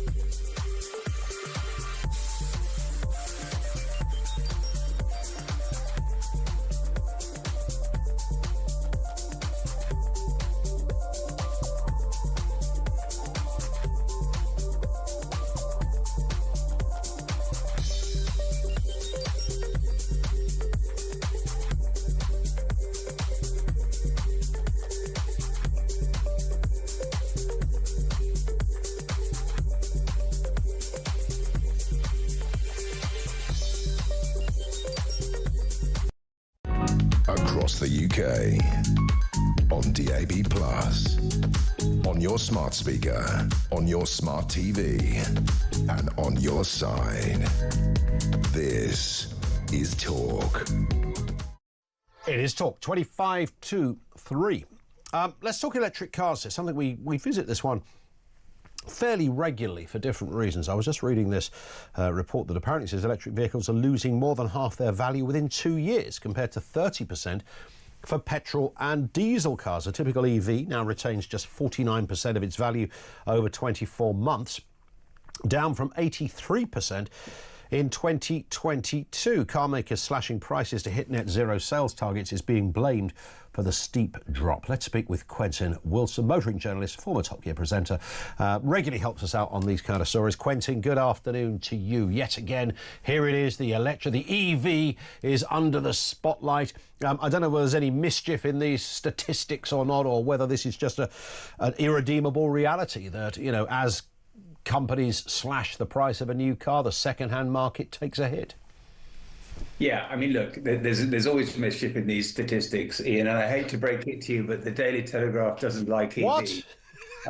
You know, who would have thought? But what we've got at the moment is what's known as disorderly markets. So car makers are trying to buy market share by cutting prices, and that obviously has the knock-on effect of nearly new prices depreciating much faster, because it's now, you know, you can buy a brand new one for the price of a nearly new one because they depreciate so quickly. Of course. So, but if you look down in the market, and my advice to your viewers, if they were to be interested in buying an electric car, is that the sweet spot is between kind of 10 and 20,000 pounds. There's 2 to 3 year old EVs that have done all their depreciating, but still represent absolutely amazing value. And you can buy a Tesla Model 3, maybe 3-4 years old with 70, 80,000 miles now for between 10 and 15,000 pounds. And that's really good. That car will never go wrong. It'll run forever. You'll have no maintenance bill. So this depreciation for consumers is a good thing. Not so good for leasing companies, though. Yeah. Is it one of those, I may have mentioned this to you last time we spoke, Quentin, that we don't have a sort of a frame of reference really for what an electric vehicle is a few years down the line. If my car, it's an XC90, it's a Volvo. I live in Sevenoaks, for goodness sake, it's almost compulsory. So I've got one of those. And I know when I go to, when I went to buy it, had some miles on the clock. I was never going to buy a brand new one with all the school runs and goodness knows what. I can make it work. If somebody says, oh, that's done 60,000 miles, and I go, OK, it's 3 years old. I know what that means. So, it's 20,000 a year, but that's OK because it's a Volvo, it's a good car. I can make all the connections because I've grown up with that from the first time I picked my first Haynes manual out of the rack in Halfords, as we all did back in the day. I know what that means. I don't know what it means in the EV world, Quentin. I can't compute that. It's a new market, Ian, and we don't. It's only been around when I bought my first one in 2009, so it was 16 years. Yeah. So, what we're seeing now is there's a guy who buys and sells EVs, and he bought this Tesla Model 3 with 210,000 miles on it as a kind of joke, and I think he gave 10 grand for it, 9.5. Yeah. And he's been doing it on YouTube and driving it and saying, my goodness, this car is amazing. It's done 225,000 miles now. And he went through all the repairs that the car had over the years, and it's just nothing. So we're going to have to change our perceptions. The psychological framework that you talk about where, I don't want a car with over 100,000 miles, and it's got 50,000 miles, and after about 4 years, it's no good, I'll change it. We're looking, and this is a big, bold statement, we're looking at potentially the everlasting car, because electric cars are made with aluminium bodies. They have, only 20 parts in the drivetrain as opposed to 200 with a combustion car. They require far less maintenance, and you can renew batteries, although the failure rate is very low. So technically, that car could last not just for 10 years, but for 20 or 30 years. So this is what we need to change our mindset and say, look, I can own one of these cars till I drop dead. Yeah. I guess it also depends on, I guess like any cars, there are good EV manufacturers and ones that aren't so good. And, we are always tempted to point to the Chinese and say, well, they make a lot of them and they knock them out a little cheaper. But there's reason for that because they're not as good. I mean, that might be a complete urban myth. Maybe some of them are fantastic. Well, I'm going to have to change your perception here as well, Ian, and say that those Chinese EVs are blindingly good now. Yeah. I mean, I've driven a lot of them, and I'm really, really surprised. I've come back from Abu Dhabi and Dubai quite recently, where they're all taxis, BYD taxis, and you get one and you talk to the taxi driver and he says it's just the best taxi I've ever had. So don't dismiss those Chinese EVs because they're coming and they will be much cheaper. BYD are doing what we're doing, or the manufacturers here are doing, and that's cutting prices to buy market share. Yeah. So eventually all those prices will come down, and we'll be looking, and you already can buy the £20,000 EV, but we'll be looking at buying that at £15,000 brand new, wow, which is where we want to be. Yeah. Absolutely. This isn't a market that's going away, of course. The concern that perhaps many people have is much like, many, it's not a disruptor model, but much like that model. Once everybody's got one and the price comes down, is somebody going to start hiking them back up again? We've already lost some of the tax advantages around them. I don't think so, because it'll have a natural level, and there's so much competition, so many cars being made in China. We will, in the UK and Europe, get up to speed as well. Look at the new Renault 5, great car, £25,000, really, really good. So I think, it'll be competitive, it'll function normally. What we need to do, and I don't want to go on a rant here, is get government and particularly Treasury to understand how important this is for jobs, for growth, for getting all that restless capital that Trump has dispossessed in America and get it to come here. Don't get me started, Ian, because I'll go off on one, because, Treasury just does not know how important this market is. Indeed. Quentin, as ever, thank you. Have a great weekend. Quentin Wilson, motor journalist, former Top Gear presenter, who, whenever we talk about EVs and stuff, we often speak to Quentin, because this was a man that would, of course, once upon a time would have thought, electric vehicle, you having a giraffe, mate? He got one 15 years ago, never looked back. What have you found in terms of this is the problem, isn't it? The sell-on value. If you're a fresh buyer to the market and you can see a big offer and you think, wow, I'm not going to buy a second hand, I don't need to, because the choice and the prices within that choice are absolutely within my capability, you're not going to have a second-hand one. But if you're the person selling it, and can't shift it, or you've discovered that what you paid 30, 40,000 for is now worth about 18,000 just 20 months later, you might be a bit grumpy about that. The bit that I'm really seduced by, and I keep hearing it, agreed disproportionately from Quentin himself, and that is that these things very rarely go wrong. There's not a lot to repair on them. I quite like the experiment that he spoke of the YouTuber that bought a Tesla for about, what did he say, 9.5, 10,000 quid? It had done 200,000 miles, bought it wondering when it was going to collapse, and it still hasn't. And he's driving it around thinking, does this thing ever stop? Does anything ever go wrong with it? I keep charging it, it keeps going. Very little expenses. You might change the tyres once every 100,000 miles as opposed to every, I don't know, 10,000 miles or something. Yeah, all of that. I think that's fascinating to most of us who haven't got an electric car. Keep looking at it. We've, at some point, going to get a new car. And I'm toying with this. I reckon everyone's having the same conversation. And I'm talking about a little car, you know, a little, the equivalent of a Micra, the run-around car, or nothing bigger than a Golf, a Volkswagen Golf. Something like that. I have no clue whatsoever as to where to start on that. I don't know whether do Vauxhall do the best? Is it Toyota? I'm tempted to say Toyota. They've usually been pretty tasty with vehicles. Do you go, as Quentin just alluded to, the Renault 5? Is it Renault? It's simply Skoda. Sorry, Skoda. That's not annoying, is it? Is it them? I don't know where to go.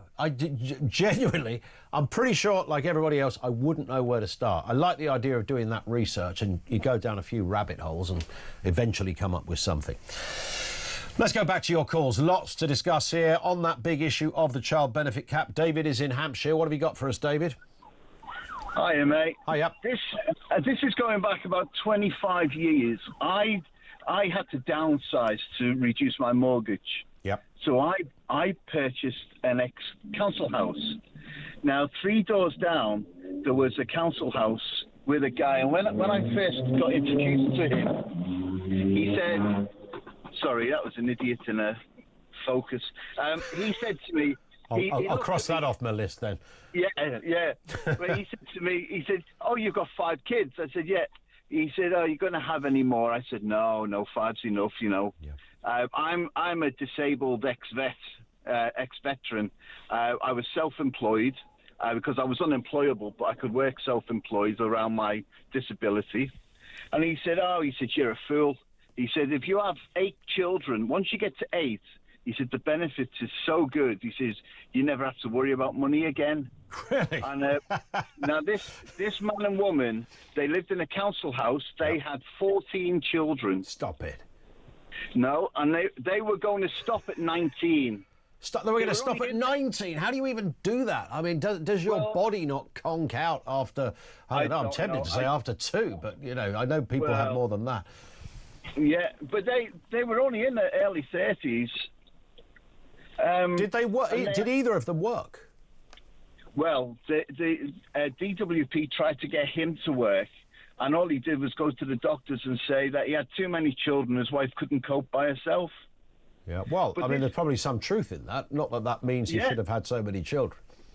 Well, but they had things like they had a nice Mercedes 9-seater.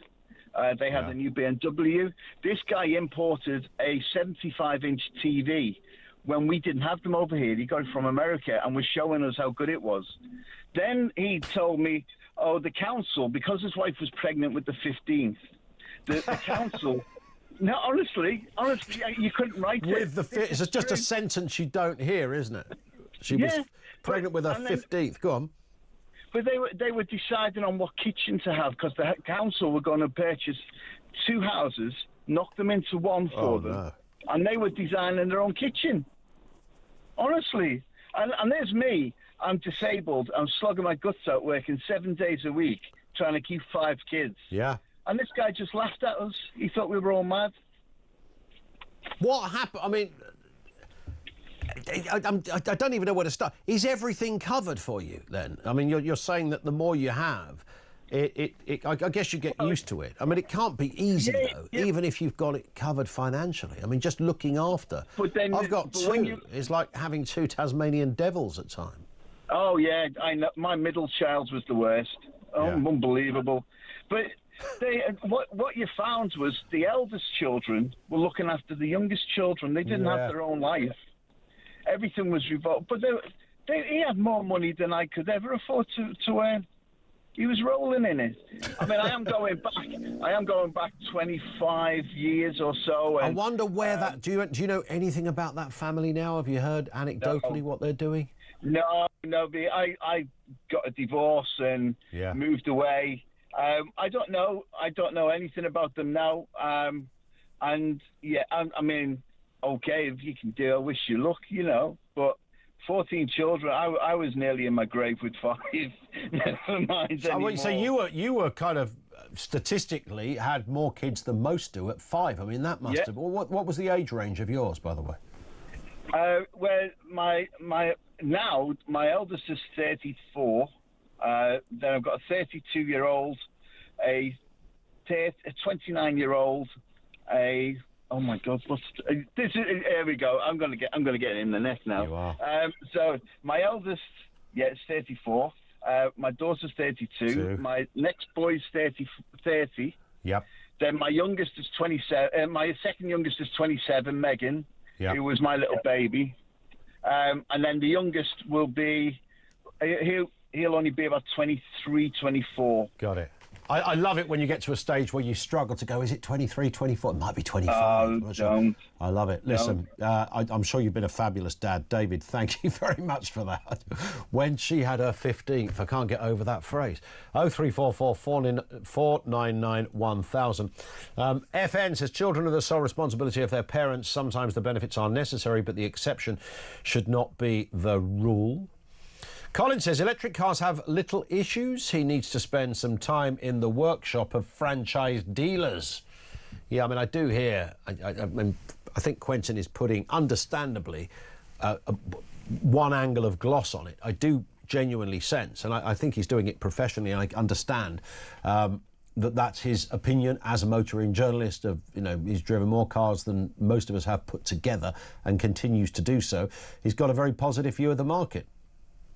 But I do, my neighbour had an electric car and all manner of issues surrounding that. So, and that was a charging issue. There were ways around it, but it was convoluted. Thoughts on that? And if you are an EV owner, second-hand value, what happened when you tried to sell it on? Did you lose massively?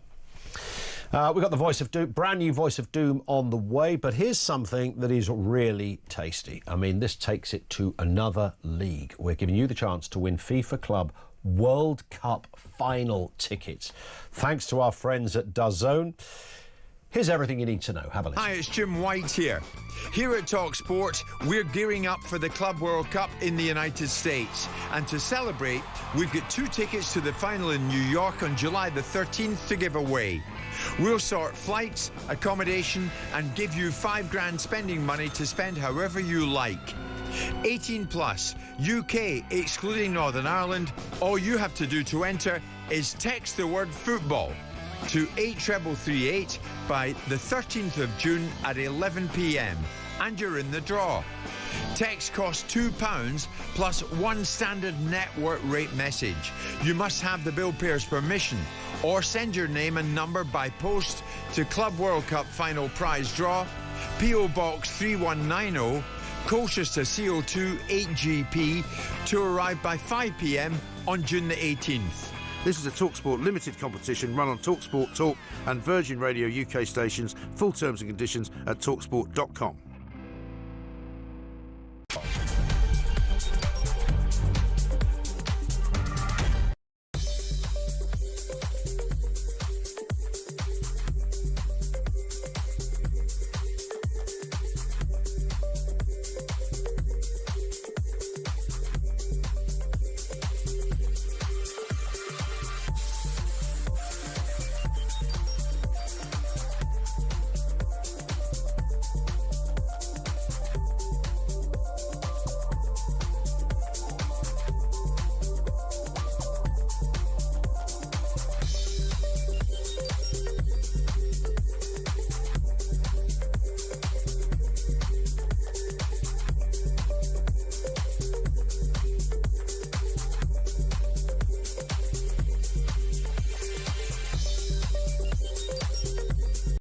Everyone who disagrees with anybody in the Labour Party is a bit like a Nazi, and they'll always find ways of being able to say, that there's something a bit fascist about everyone who disagrees with them.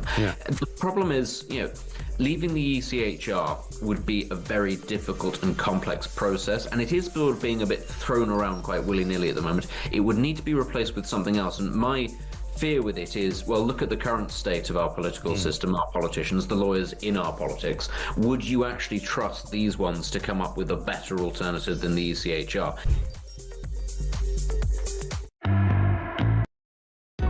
Across the UK, on DAB+, on your smart speaker, on your smart TV, and on your side. This is Talk. We are back. We're going to be talking crime in the next hour as well. Of course, all part of CrimeCon, something we've been visiting every single week. We're going to talk to a forensic psychologist on this very issue. Can't wait for that. There's always loads to talk on that front. But first, the Voice of Doom. We've had a run of the Voice of Doom not being guessed for days and days and days. And now we've had them being guessed for about the last 3 or 4. Each day, so we had to find a new one each day. This is the mystery voice section. That really does inflate it, frankly, its status as a feature. Mystery voice, it's a political mystery voice. It's usually a politician, past or present, usually past, or it's somebody who's so obviously linked to the world of politics, like a Dominic Cummings character. It's not him, by the way. So it's a brand new one today. Let's have a listen. Russia is not going to be beaten. Oh, that's an interesting one. That's the first time I've heard it, by the way. Have another listen. Russia is not going to be beaten. Who's that? Don't call in, by the way. We haven't got prizes or anything like that, but you can message in if you fancy having a crack at it. 87222. Here it is again. Russia is not going to be beaten. A right answer will mean we reveal all after the news at 3. If not, it rolls over to Monday. Have one more listen. Russia is not going to be beaten. Who's that then? 87222, if you think you know. Back to your calls. Georgina is down in London. How are you doing, Georgina? Well, I was doing fine until I just heard the last caller, and honestly, steam is now coming out of my ears. What, the 15 kids? Yeah. Honestly, Ian, it's so easy to keep having children when someone else is footing your bills, but when you have to pay for them yourself, my love, that's a whole different story. Yes. We've got to stop with these handouts for people already on benefits to have child after child after child and expect the taxpayer, that's us, to pay for them. Yeah. We need to get society motivated instead of encouraging people who can't afford to keep themselves to have more mouths that they can't feed. Yeah. We seem to be living in a welfare society. Some individuals and the grown children have never had a job, and they use the welfare system as a source of income, and some look as though they're doing very nicely on it, thank you very much, with the satellite TVs, the cars, designer clothes, holidays abroad, family pets, and let me tell you, they cost a fortune. Now, what you've got to realise also, it's not just the getting pregnant, it's the NHS. Do you know how much it costs to have a child on the NHS? A normal birth. I'm not talking cesarean section, and this is with your antenatal care, your postnatal care, up to £10,000, between £7,500 up to £10,000, and if you have a cesarean section, give them a blank check, because the sky's your limit. It's easy for Kemi Badenoch to spout this utter nonsense about having more kids than the woman who lives in the shoe, as the last caller was saying. She knows herself how expensive it is to bring children into this world, and she's proposing we pay for unlimited births. No, Kemi Badenoch's not. She's against it. Well, good on her. Nigel Farage is for it. Well, I tell you, and that's the weird thing. Well, he needs to reevaluate his priorities. But he's got a reason for it. He has got a reason for it, and that's because we need more children. I know the reasons to get the birth rate up. But listen, my love, the money we're paying out on these children, okay, already, when they start work, or not as the case may be, if they're coming from a background of living with parents that don't work, they probably won't work as well. We're going to be paying double. So this is a problem. This is a real problem. We need to get a handle on this situation. We need to encourage young adults to use protection. You know, when you're going out for a night out, take your condoms with you, or use birth control. Put a hat on it. Do something, because we are not. No, don't laugh. This is Well, serious. I was trying to advise against a hat as being, you know, particularly. I can see pragmatic problems, but I can also see that I don't think they're necessarily safe, particularly a woolen one. Yeah, but we have got to. Well, there's lots of things women can do. Birth control, the cap, spermicidal cream, anything. In fact, my mother used to say to me, a grandmother ties a string at your thighs. In other words, keep your legs together. Go out, have a drink, have a nice time. Yeah. Don't be playing just the tip. Don't do it. Don't do it. I like the advice. Georgina, thank you very much indeed. Although I think there's, you know, I don't know, you know, what the stats are at the moment, but there was a bit of an era where teenage pregnancies was a sort of big talking point, wasn't it? It was like, you know, young teenage mothers became the sort of, I suppose, you know, some would say, in the way that people now have huge and correct concerns about immigration. Once upon a time, there was a sort of similar narrative around young teenage mothers. Is that... Of course there are teenage mothers still. Probably thousands by the week. I don't know what the stats are. But it doesn't seem to be a thing anymore that's talked about in this respect.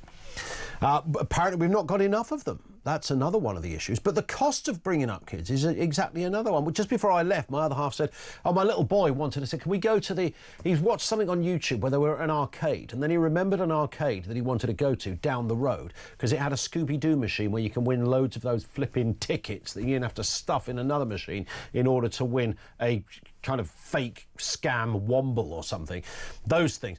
And he wanted to go down there, and he said, and then the other brother went, oh yeah, that's where the bowling alley is. We could go in there. So straight away they wanted to go to the this is half term. Wanted to go to the bowling alley and to the arcade. What do you give a kid in an arcade? What's the right amount? If you give a kid a fiver in an arcade, it will be gone in about 10 seconds. What are you meant to give them? Then you factor in the bowling. Then when you're there, they want a snack. I mean, and that's just one day. If you did all of that, kiss goodbye to 50 quid, right? It's gone. And that's not unusual. Maybe it's because that stuff wasn't there before. That's why it's so expensive. That's day one of your holidays, or day 5 of your holidays, whichever way you look at it. It is expensive. Lines remain open, 03444991000. Lots to come in the next section. And have we got a winner of the Voice of Doom? Find out on the other side of the news at 3, which is next.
across the UK, on DAB+, on your smart speaker, on your smart TV, and on your side.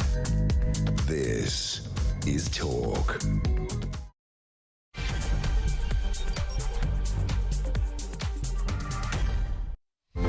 Afternoon, 3 minutes after 3 o'clock. Welcome back to the home of common sense. What are we talking about here? Well, Kemi Badenoch slamming both Nigel Farage and Keir Starmer, suggesting they are in a race to the bottom on welfare, accusing both men of asking taxpayers to fund unlimited child support for others.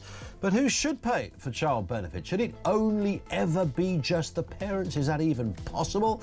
Or is it down to the state to step in?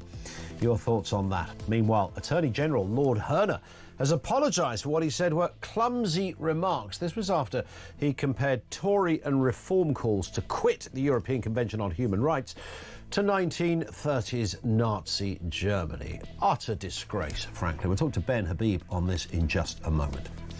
And as part of our Talk Crime series in association with CrimeCon, we're joined by the world-renowned forensic psychologist Kerry Danes. Over 25 years experience delving into the darkest corners of the human mind, from police interrogations and courtrooms to high-security prisons and locked psychiatric wards. That must be one heck of a gig. We'll talk to her a little later in the programme. Everything you need to know, all the breaking news right here on Talk. 0344 499 1000. Let's just find out. Voice of Doom. Did we get a win? You want to hear the voice again? Let's have another listen. Russia is not going to be beaten. Who's that? Some of the wrong answers. I'll give you just a handful here. Peter Lilly. No. It was a little Peter Lilly-ish. Norman Lamont. No. Michael Heseltine. No. Jeffrey Archer. No. Do you know what? Can we hear the voice again, James? Russia is not going to be beaten. I can see why all of those names would come up as guesses, more or less. However, we had quite a lot of you with the right answer. The right answer is David Owen, former Foreign Secretary, all manner of positions, a statesman, and with the greatest head of hair in politics, as I seem to remember.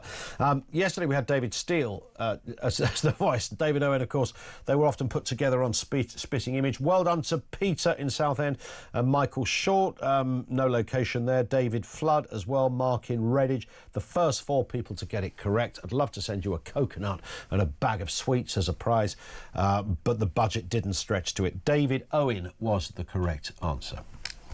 Now let's move to this story. The Attorney General, who's now apologised for what he described as clumsy remarks after comparing the Conservatives and Reform plans, well, Reform definitely, the Conservatives tenuously, plans to quit the ECHR, the European Convention on Human Rights, to policies pursued by 1930s Nazi Germany. It's the kind of thing you do in a student union, as was said earlier. Not really when you're in high office. Lord Herner said the proposals echoed how the Nazis placed state power above the rule of law, warning against picking and choosing which international laws to follow. I think you're kind of allowed to do that in a democracy, aren't you?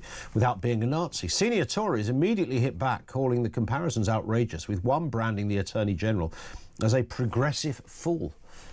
That's probably fair enough. Let's speak with Ben Habib, former Brexit Party MEP. Afternoon to you, Ben.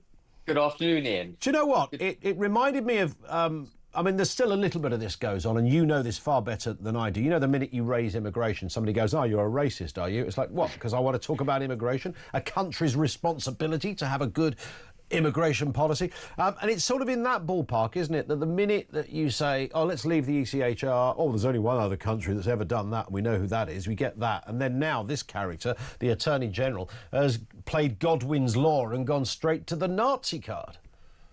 Yeah, I mean, you're absolutely right to equate it to immigration, because it's what I would call the internationalists, the globalists, who wish to run the United Kingdom pursuant to what they call international law and effectively make the United Kingdom available to the world at large. Yeah. So they go hand in hand, the immigration and this obsession with membership of supranational institutions and tying ourselves into treaties which prohibit us from being able to do that which is needed for the national interest.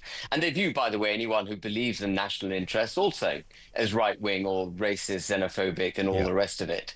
But what's particularly curious, I think, about Lord Hermer's comments, in view of the fact particularly that he is the Attorney General and he should know better, is that the European Convention of Human Rights was just that until 1995. It was just a convention. From 1949 to 1995, it had no basis in domestic law. It was a convention set up for the guidance of its members, not for the implementation of its conventions as domestic law. That changed in 1995 when the rules of the European convention was rewritten, and it required that member states make the European Court of Human Rights the supreme judicial body within their own countries. And in 1998, Tony Blair did that. So for the vast majority of the existence of the ECHR, actually it hasn't been international law. And Lord Hermer should know that. And the other thing he should know is that international law runs directly opposite to the principle that no parliament can bind a successor parliament in the United Kingdom. It is at the heart of our democracy that a parliament should be free to do that which it wishes. And through international law and the increasing implementation of international law domestically, we've progressively set aside domestic democracy.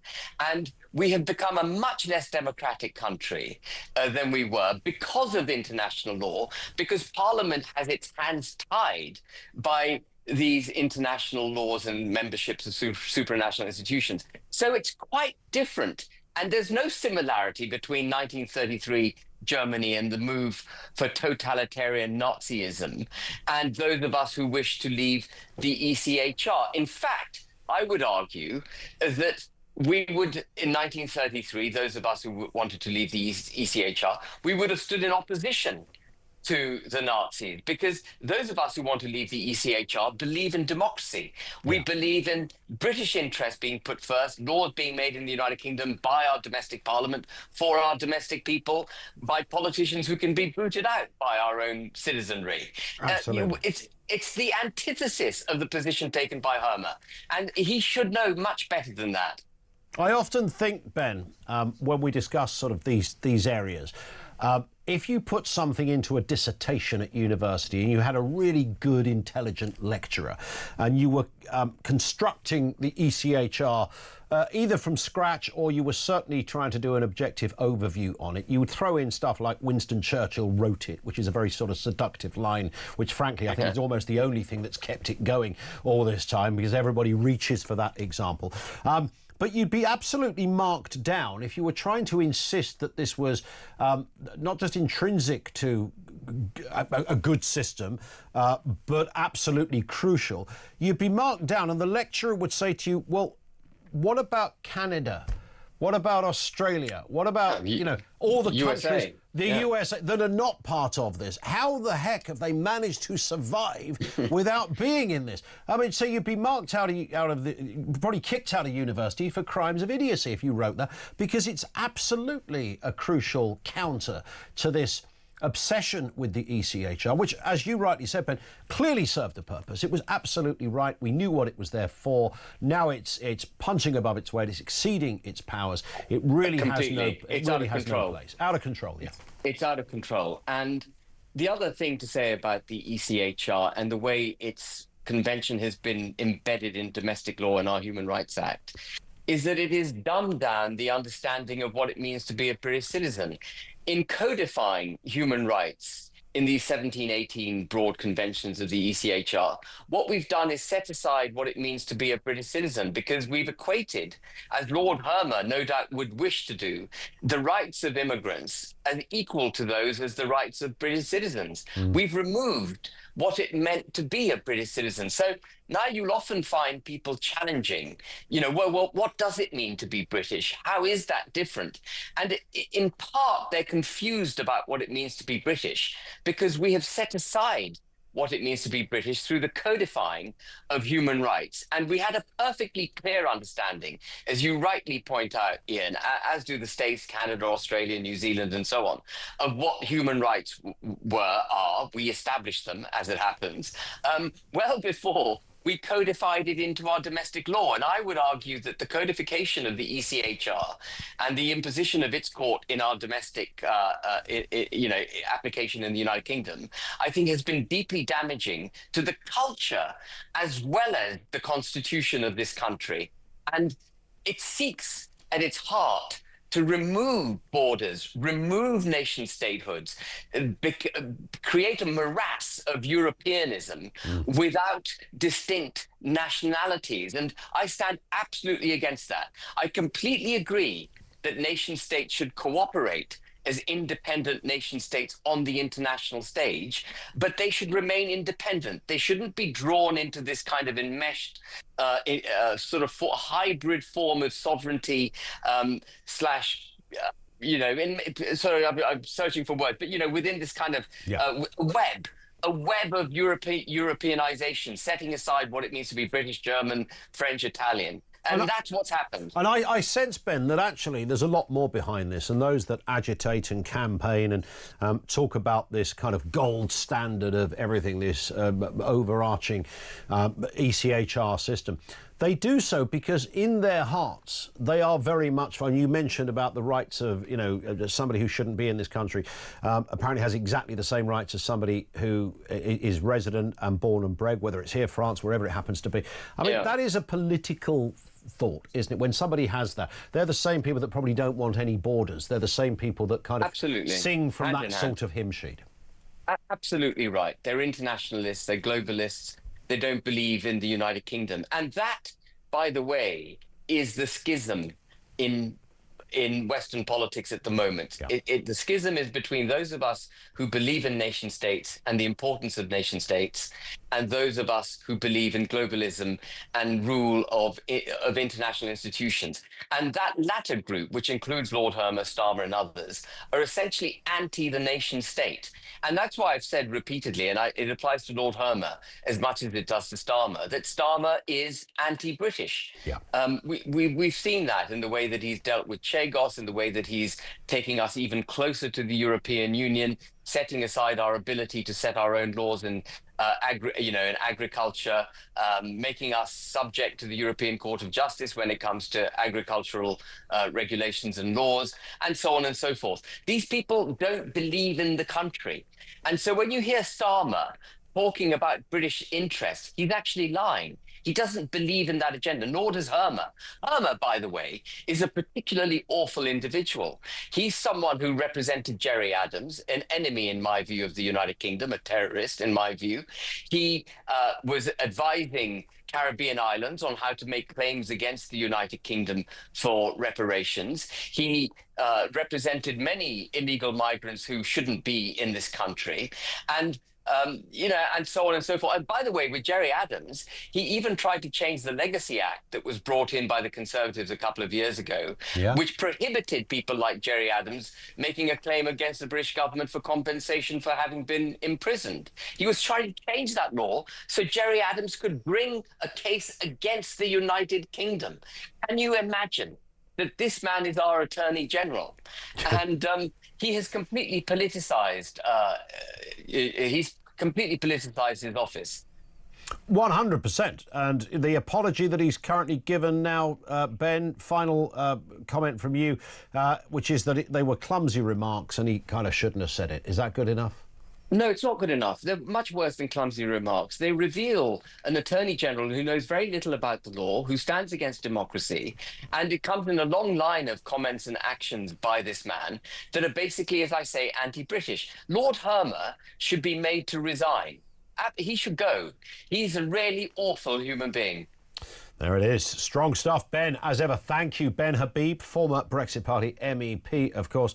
Always got a very, very robust and some would say brutal, others would just say honest opinion on the issues of the day. The Attorney General should resign, says Ben. Get him out of there, says Mr. Habib. Some comment in from you. I thought this was interesting from Gary. We were discussing with an earlier caller, Liam, who was, I think he said 30. I'm pretty sure it was Nigel Farage a few years ago that just floated the idea, and he didn't talk about it being policy, as to whether you gave people their pension, their state pension, decades before they retire, so they get it then rather than later in a lump sum. So you could go and buy a house, you can put yourself on the property ladder, you can do whatever you like. That was I think the loose theory behind it. I don't know if anywhere around the world has ever tried this, and arguably there wouldn't be all that money available if everybody wanted to do it, because I reckon like loads of people would do this, probably about 80%. Gary says, so Liam takes his 100,000 now. We came up with a figure of 100,000. I don't know what that would be, how they would work it out. So 67, so it depends on what the state pension was, 67 to 87, so is it 20 years worth of, you know, a couple of grand a month, whatever it is you're going to get. Probably not quite that. But you take the point. So let's say it's 100,000. So Liam takes his 100,000 now to forego his pension at 67. But at 67, he's destitute with no income or place to live because he's blown it all. What do you think the state would do then? Let him starve? That's why national insurance is not optional. It's to make sure you've got income in retirement. Yeah, correct. And it really, that absolutely puts the kibosh on pursuing it. Theoretically, it's an interesting notion to discuss. Would you rather have this than that, etc., the fors and againsts. But that's the same reason why we have the welfare system as it is. You could go, OK, let's cancel all child benefit. That's the responsibility of the parents. And then you get parents who've got no money. What do? Let them starve. It's exactly the same problem that every state will, or most states, will stumble across. What is the state meant to do when somebody literally has nothing and there's children involved, or in this case, pensioners involved? They have to kind of step in. There used to be a gag, didn't there? How do you make a Eastern European laugh? And that was tell them about our welfare system, because, you know, many could not believe. I remember a Russian woman, I think she worked at the London Underground on some documentary, talking about when she came over from Russia, couldn't get her head around that you got paid maternity leave when you had a baby. She just literally could not work that out. Hang on, so you have a baby and then you get maternity? That's all shades of madness. She couldn't quite join the dots, and I get that thinking. Reference what it takes to take a kid out for a day or a couple of kids. I mentioned going to the bowling and the arcade and, you know, a bit of lunch or whatever. Kay says, because I said you're not going to get any change out of 50 quid. Kay said, more like 100 quid. I took me and 2 kids bowling, then food, £98 on Tuesday. Yeah, it's that, isn't it? I was being kind of modest thinking 50 quid, but you're right. I can't remember what it cost bowling now. By the way, they didn't go. This is great. This is the upshot of that story, my own story. They didn't go today. My other half sent me a message going, because she's out tomorrow, could you take them tomorrow? Oh, so I'm going to collar the 98 quid, because it will be that, because there's like a McDonald's or a KFC nearby. They'll want that kind of treat type food. So they go to McDonald's, they go to the arcade, they go to bowling, they go to the arcade. Then there's other bits and pieces. You know, a couple of glasses of Fanta orange. I bet they're about, you know, £2.95 each in those. So there's another 6 quid just to add to it. The time in the arcade, the hiring of the bowling thing, a bit of food. Some snack. I mean, and that's one day. That's just one day of trying to entertain a kid. Now, of course, somebody mentioned earlier, you know, how our parents got by without, you know, anywhere near the same levels of income. But I guess all of those areas weren't there in the same way. You know, what did you do? I can't remember what we did on the school holiday. We didn't do anything, really. We'd go out for days. We might go to a park in a different, you know, we lived in Ashford in Kent, so we might go to Moat Park in Maidstone. There was no cost involved in that other than a train fare. There really was no cost. It was not about anything. There was no treats to be had because there would have been nowhere to buy the treats. There was no sort of additional seductive array of anything. That was it, literally it. We played in the sandpit, it was a nice day, kicked a ball around, came home again. And that sounds like something from the Victorian times. That was the 70s and the 80s for you.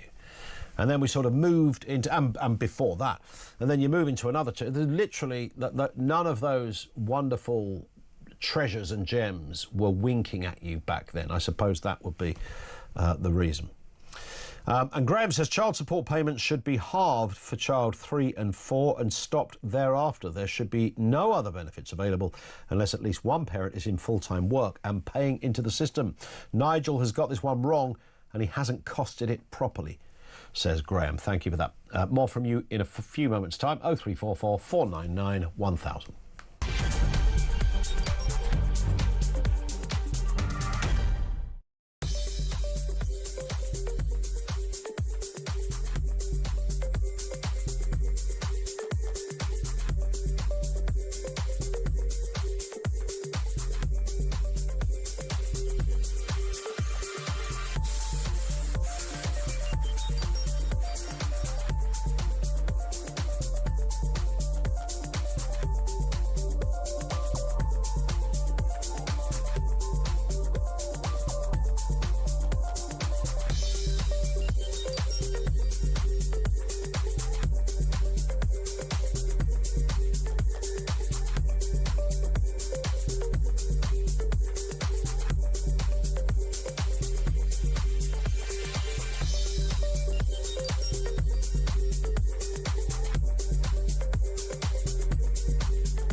What are they arguing about? What are our complicity in the deaths in Gaza?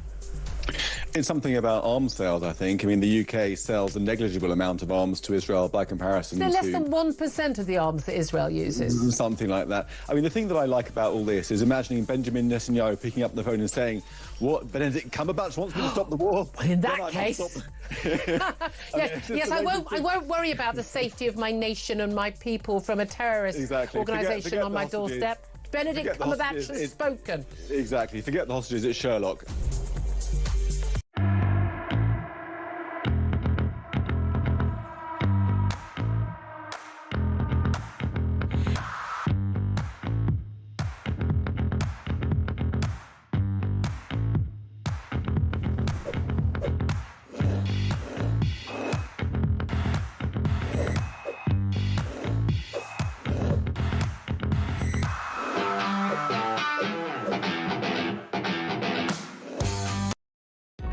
Across the UK, on DAB+, on your smart speaker, on your smart TV, and on your side.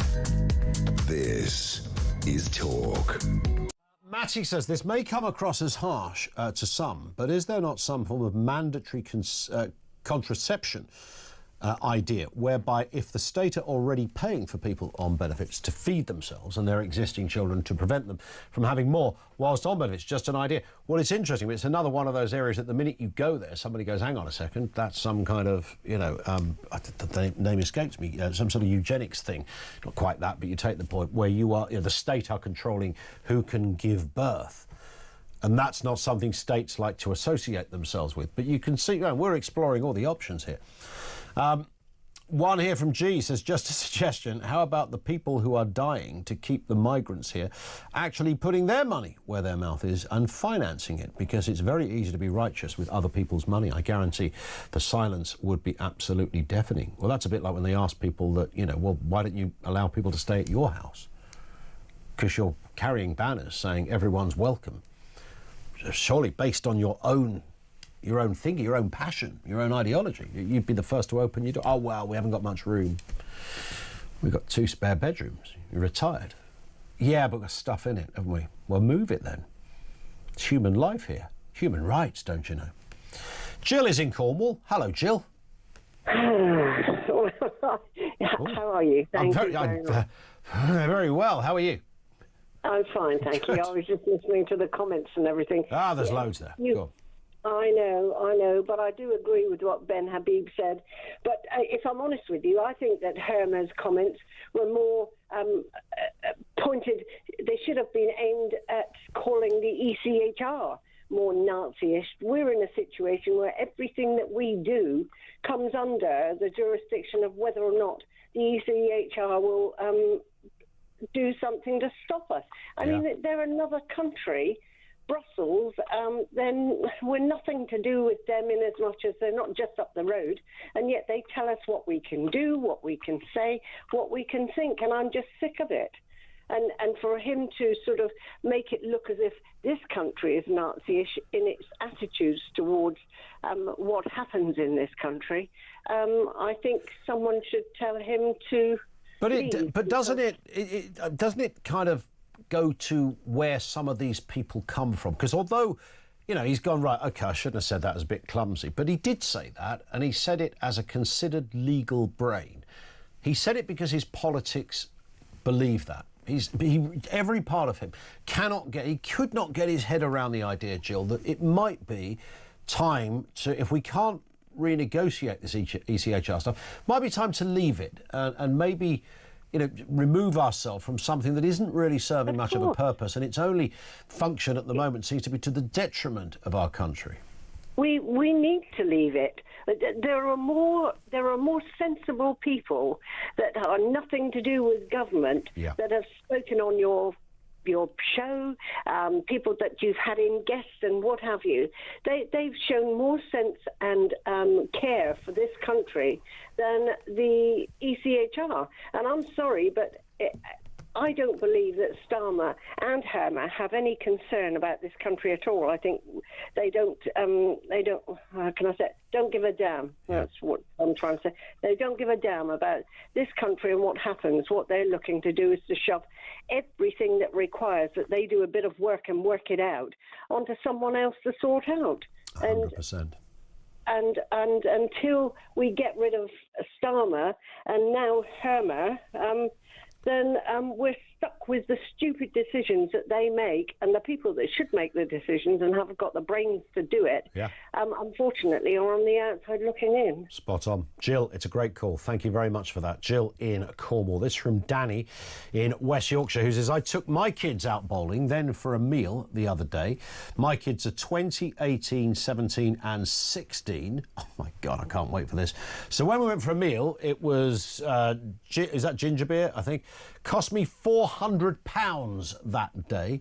I'm an HGV mechanic, my wife a nurse. I work between 60, 70 hours a week, and we've never claimed a penny. Was renting and saving for a deposit to buy a house, was frugal for many years, but now we've been in our new home for 6 years and about to have an extension. Hard work pays off, but you have to have grit and determination. All my kids from a young age have had Saturday jobs, and they all know what work is. Yeah, I want my kids to have Saturday jobs. In fact, I want them to have Saturday jobs probably before it's even legally allowed. Get them out there at about 13. I don't know, on the counters somewhere, down the market, I don't know, washing cars, whatever it happens to be. Do you know what I love about that story, Danny? Big sympathies with you, my friend, in terms of the cost of being a parent. My God, it's so easy to do £100. I mean, don't even start to go to see shows, by the way. That's when you really are in, you know, you're in another territory when you start to go and see, you know, we went to see Matilda about a year ago. And, you know, there might as well be a fella at the door giving out loans to help you through the experience, and then a counsellor when you come out. Because anything theatre-wise... So tomorrow, by the way, just to compound this miserable picture of the cost, we are going... So I've now got to take them bowling and then the arcade. After that, we're going to the cinema. And that should have a sound effect. Da-da-da! Because I'm about to double my bunts here in terms of outgoings, because the cinema's going to cost, that'll be one adult, 2 kids. That's going to probably be 30, 40 quid on top of the bowling and the arcade.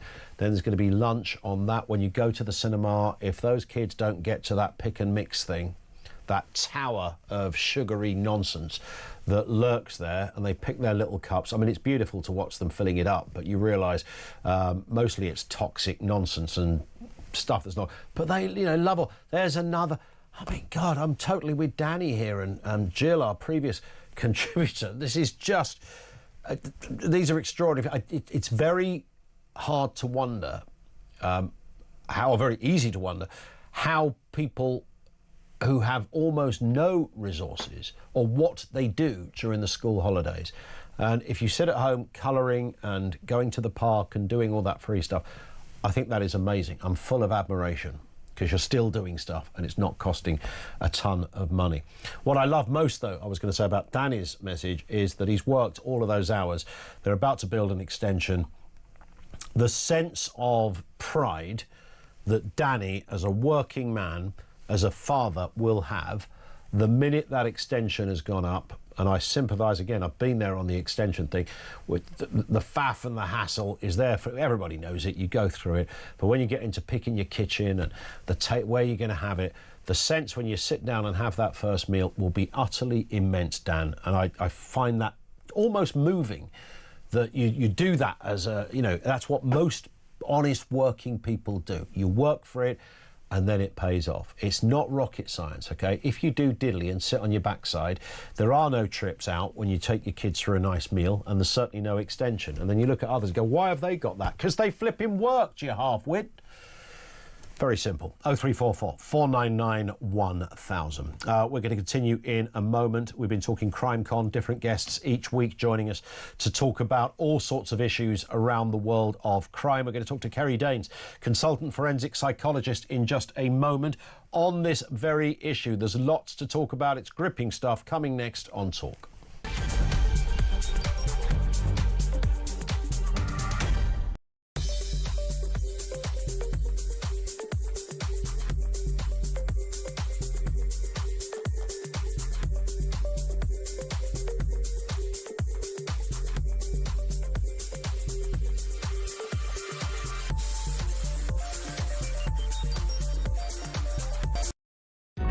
Across the UK, on DAB+, on your smart speaker, on your smart TV, and on your side. This is Talk. It is Talk, just gone 3:30. We'll go back to talking crime in just a second. And of course, more comment on its way from you. Now, let's talk crime. Over the past few weeks, we've been delving into the minds of criminals and those who chase them and track them down, leading up to the world's #1 true crime event. It's CrimeCon. It returns to London on June the 7th and the 8th. That's a little over a week away. From the psychology of offenders to forensic breakthroughs and the fight against wrongful convictions, we're bringing you gripping insights from some of the biggest names in true crime. Today, we're joined by Kerry Danes, a world-renowned consultant forensic psychologist with over 25 years at the sharp edge of crime. From police interrogations to courtrooms, maximum security prisons to locked psychiatric wards, she's seen the darkest corners of the human mind. Kerry, good afternoon to you. Hello, how are you? Yeah, good. Nice to have you with us. I mean, what a job that is, because you've got one of those jobs which is fantastic, but unfortunately, the minute you raise it, if you're at a party or something, you become the person everybody wants to talk to for the next 10 hours, right? Well, they either want to talk to you or they make a sharp exit, quite frankly. And I think that a lot of people mistake psychologists for psychics, so I'm not reading your mind. I was about to ask you what I think I should do next Tuesday, so that's not going to work then. Sorry, I've got that completely wrong. Listen, in the world of, forensic psychology, of course, it's not new. There's been psychologists around for years, maybe under different names back in the old Victorian days, who knows? But, you know, it's certainly a big tool these days in both how we track crime, solve crime, and how we deal with those that commit crime. Well, there's been a lot of changes, I think, and so much knowledge has been gathered in the 30 years that I've been a forensic psychologist. So it was a very new field when I started out. But I think at the moment, I think we've really got a grip on things. I think that we're very, very lucky in that we are able to use the knowledge that we've gained over these years to make the world a better place. But we've still got a long, long way to go. We really do. What are the areas that you find yourself dealing with most, Kerry? What are the sort of issues that to you are most interesting? Well, my personal interest is in stalking. I'm the chair of the National Stalking Consortium, and I've been a victim of stalking myself.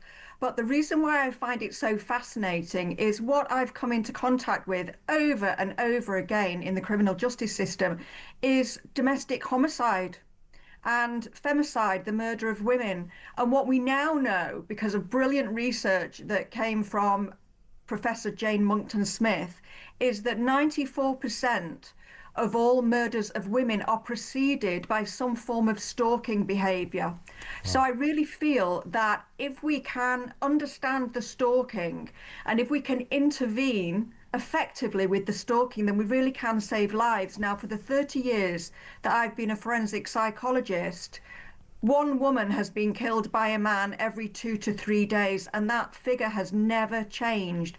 So I hope in my lifetime that I'm going to see that be reduced. Now, of course, the government is saying that they're going to halve violence towards women and girls over the next 10 years. Let's see how they do with that. But from my point of view, and my contribution, I suppose, is definitely going to be in the area of stalking. Yeah, I find that for the sort of two areas of the human mind when I watch documentaries, whether it's about criminality or something else, when you hear people who are anorexic interviewed, you know, it's no use saying to an anorexic, you've got to eat food. You know, they kind of know that, but there's something else going on in the brain. And if you say to a stalker, unless somebody just happens to be a vile, evil character hell-bent on carnage, you know, please do not stand outside this person's house. They probably somewhere in their brain already know that. What is compelling that person, despite often serious warnings, sometimes convictions, whatever you throw at that person, they cannot, because of an obsession, whatever else it is, they cannot somehow act on that and continue to do what they're doing. Obsessive stalking comes from where in the mind, Kerry? What's happening there to that person? Well, you said it, obsessive. This is what defines stalking, the fact that this is fixated, unwanted, but constantly repeated behaviour because somebody is obsessed. And I think there was an amazing piece of research done into the brains of people who were in love, so in the throes of a new relationship, and the brains of people with obsessive compulsive disorder. Mm-hmm. And what they found was that the brain chemistry was very, very similar between the obsessed person and the person who was in love. And then a year later, the people who were in love had returned to normal. Yeah, the honeymoon had worn off. And looking at the brains of the people with obsessive compulsive disorder, they hadn't changed at all. So I think there's something that goes on in the brain which is to do with obsession. Yeah. But from a more psychological point of view, what we find is that stalkers tend to be people who have had very disrupted attachments in their early life, and they tend to pick somebody and then cling on to that person, whether it's for a romantic relationship or whether it's because they've got a grudge against that person. Yeah. Because, of course, you know, not every stalker is somebody who has romantic intentions, not at all. So it's that we really need to understand of, because, of course, a lot of people have got problems with relationships. They don't all turn out to be stalkers. Sure. I think for me it comes down to also a sense of entitlement, that I am absolutely within my right to pursue this person, either because I believe that I can have a relationship with them, or I believe that they have done me wrong in some way, shape or form. Personally, my stalker, who I'd never met, was just somebody who I saw on television, but apparently really took umbrage when I didn't want to engage in correspondence with him. So felt that because I was a public figure, because I appear on crime documentaries, that it was, you know, part of my job description almost. So what I mean, even that, you know, you'd think surely even a vaguely sane person, if you said to them one-to-one, look, mate, you know this is not the right thing to do, surely they would go, do you know what, yeah, it's not the right thing to do. Well, this is what differentiates, isn't it? A stalker and somebody who is reasonable. They are not reasonable at all. They are absolutely fixated, and they have very distorted ways of looking at the world. And unfortunately, their thinking is so rigid that they can't get off that track, often without some thought of, you know, therapeutic help. Yeah. Or some very, very real world consequences for them. Indeed. So this is what we need to happen. Yeah, and I you know, you touched on something there about people who've had an experience themselves, a sort of negative experience, and it goes against sometimes our instincts when someone has committed a terrible crime, that we don't really want to understand what might have been going on in their head. You know, sometimes something is so awful that the idea that there could be any kind of, not justification, but any excuse or backstory that led them to that isn't something we easily entertain.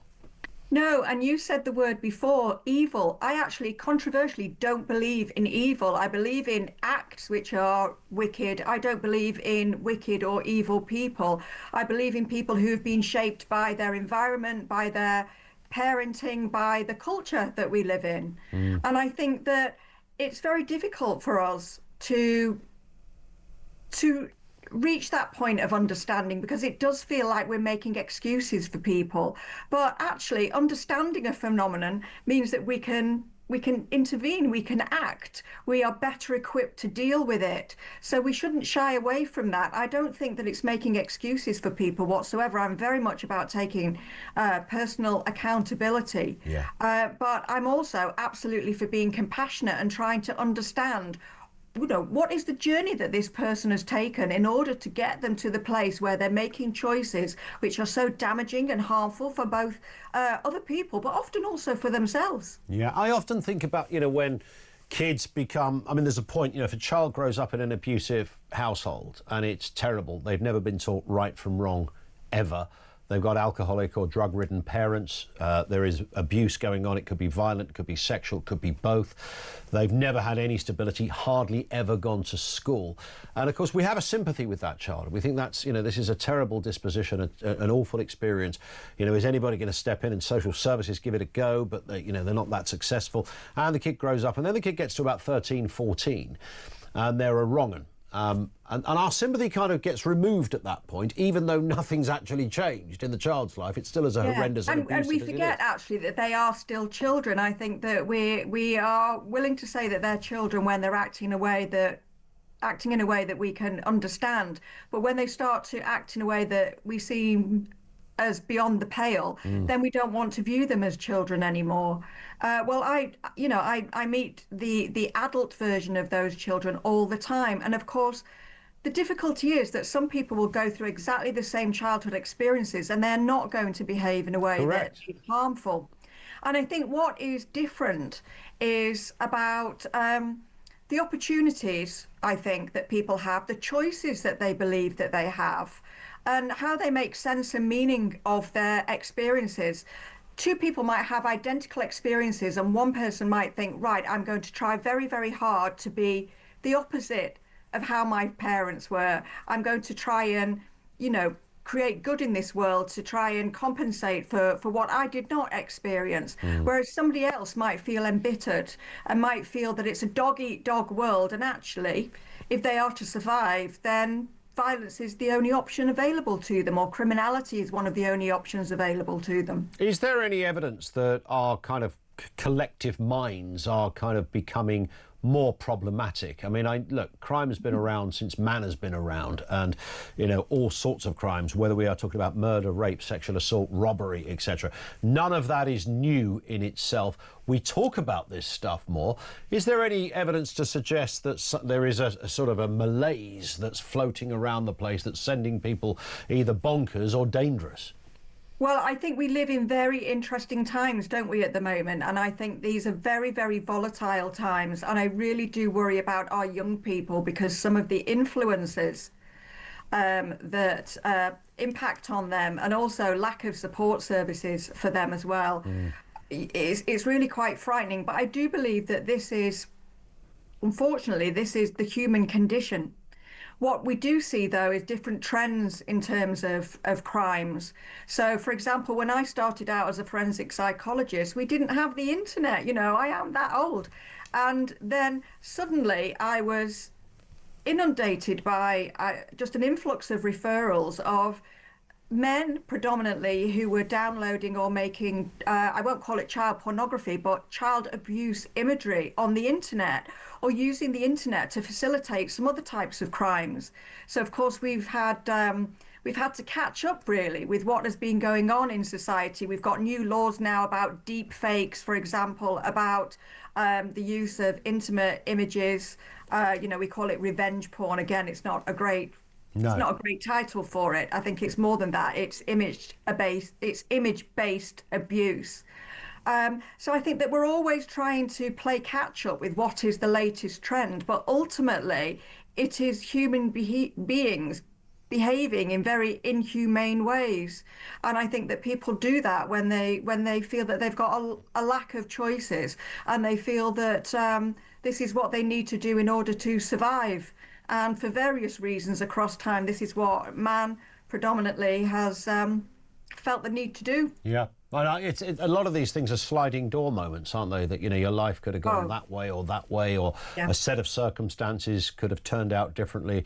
Those sort of, what was the Michael Douglas film? Was it called Breaking Down? Where he was, I remember when he got out of his car. He got out of his car, left everything, and you had a complete meltdown. That's a specific example, but circumstances can clearly change what you end up going on to do, and that might be that you become a successful entrepreneur or a terrible criminal. Yeah, I've met people in prison who have come with an entirely clean record, and then they've got involved in a fight one weekend, usually under the influence of drugs or alcohol, and it's taken one punch and then somebody's dead and lives change. But generally speaking, what we see is young people involved in violent crime, and then they tend to settle down and they get interested in things like relationships and supporting their family. And there's actually just a few people who continue into criminality into adulthood, but they are responsible for an awful lot of carnage, unfortunately. Yeah. And as I say, they are the people who I think have made sense of their life experiences in ways that predispose them towards feeling that they really have very few choices in life. I tell you what, it's a fascinating area. There's never a dull day in your life, is there? Do you know what? There really isn't. And I think about CrimeCon and I think, wow, why is this so popular? And then I think, well, this is an area that's kept me gripped and fascinated for the last 30 years. Yeah. I've come across things that I never I think that I've seen it all, and then suddenly something will come out of left field and I think, wow, this is completely new to me. So I'm really shocked and surprised, but I'm constantly amazed, shall we say, at man's capacity to shock me.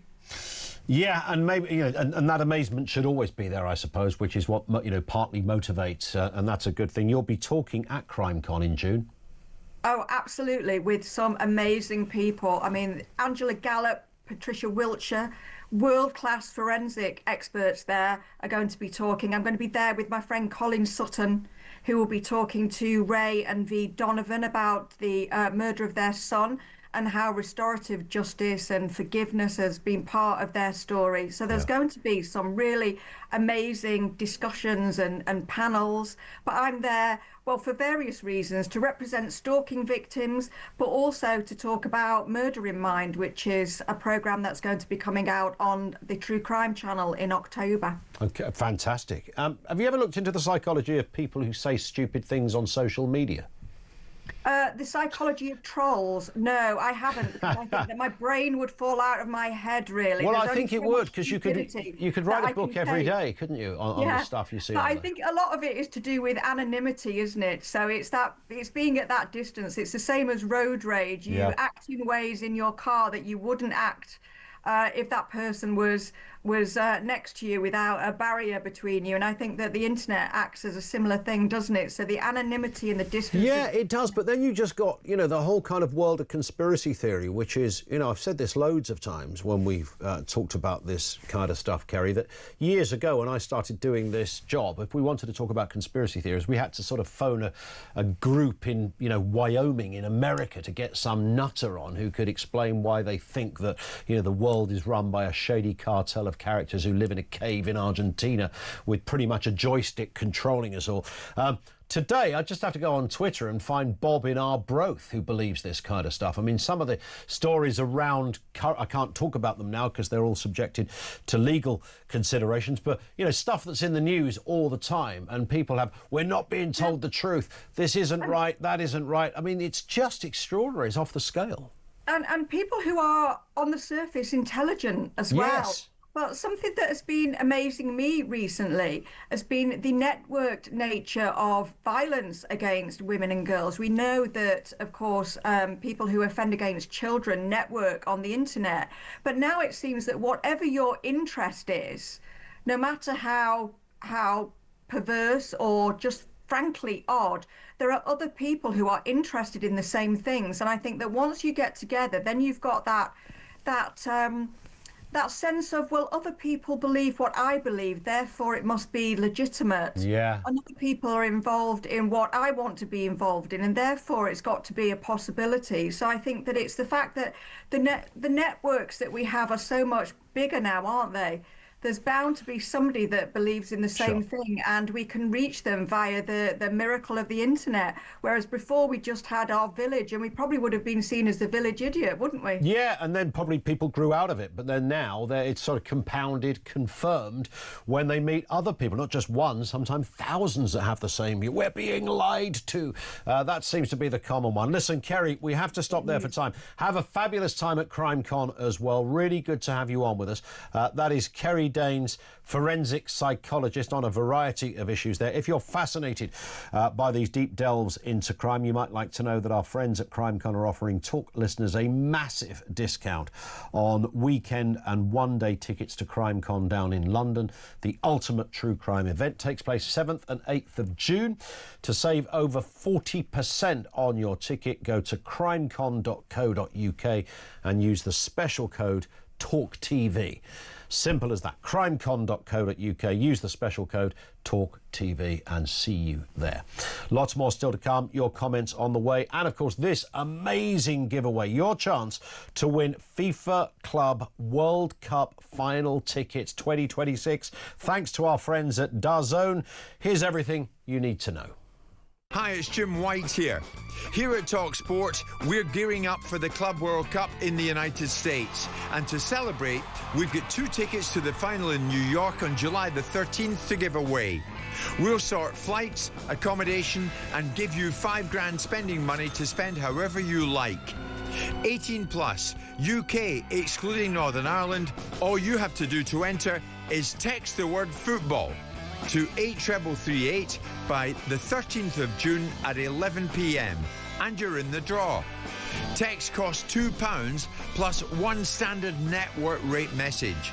You must have the bill payer's permission or send your name and number by post to Club World Cup Final Prize Draw, PO Box 3190, Colchester CO2 8GP, to arrive by 5 p.m. on June the 18th.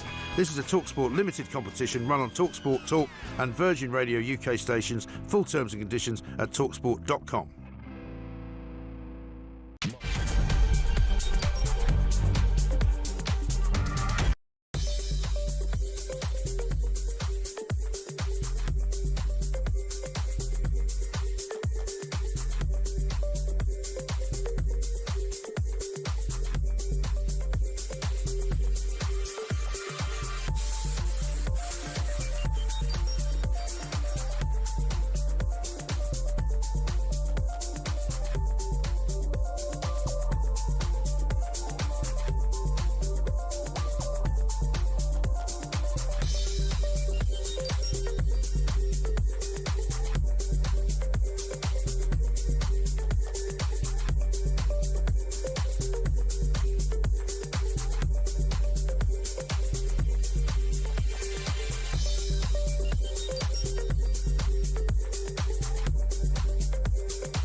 Keir Starmer talking about fantasy economics. It was last June, if you recall, the Labour manifesto claimed that they would increase spending by £10 billion. 3 months later, their first budget, just 3 months later, they announced spending increases of £60 billion. And since then, they found a further £30 billion on their magic money tree for Chego. So people listening to this programme understand that just like the Tories, there always seems to be infinite money for foreign citizens.